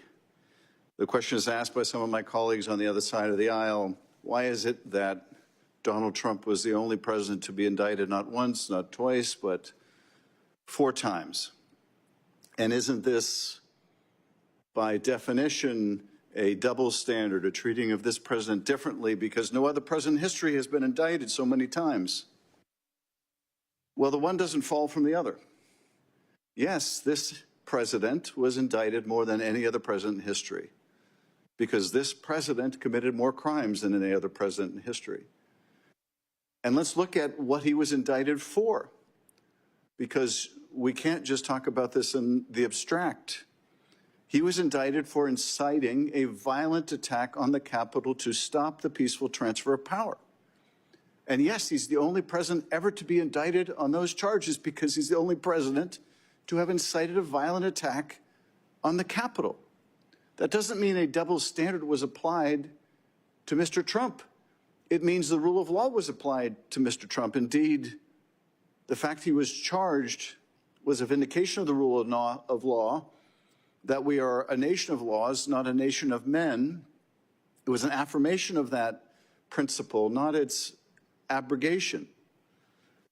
The fact that Donald Trump was indicted for bringing hundreds of classified documents to Mar-a-Lago, for refusing to relinquish them for participating in an effort to obstruct the investigation into their unlawful retention doesn't mean some double standard was applied to him. It means the same standard was applied to him as anyone who willfully brought hundreds of classified documents home, refused to turn them over, and then conspired with others to obstruct the investigation. Others who were involved in hiding the documents, others who were involved in trying to delete surveillance tapes.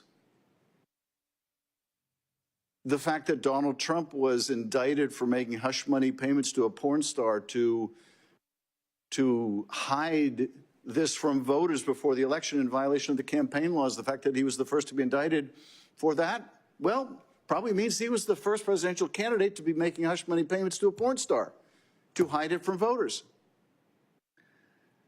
And so let's not suggest, let's not market, let's not propagandize about some weaponization, some double standard when grand juries found probable cause to believe he committed these crimes, and the only case that was actually allowed to go to trial, the jury found him guilty on every single charge. Now, my colleagues on the other side say, we have to restore confidence in the Department of Justice and the FBI because the public has such low confidence in them. Well, yes, of course the public has low confidence in the department. The department has been trashed by the former and now current president for years. Of course, with that kind of circular logic, there's a low opinion of the department and the Bureau because it's been trashed for years. And why has it been trashed? Because the people of the Department of Justice and the FBI had the audacity to believe what we were saying. That is, there is one standard for the rule of law. It applies to everyone equally. It even applies to the high and mighty. It even applies to the President of the United States.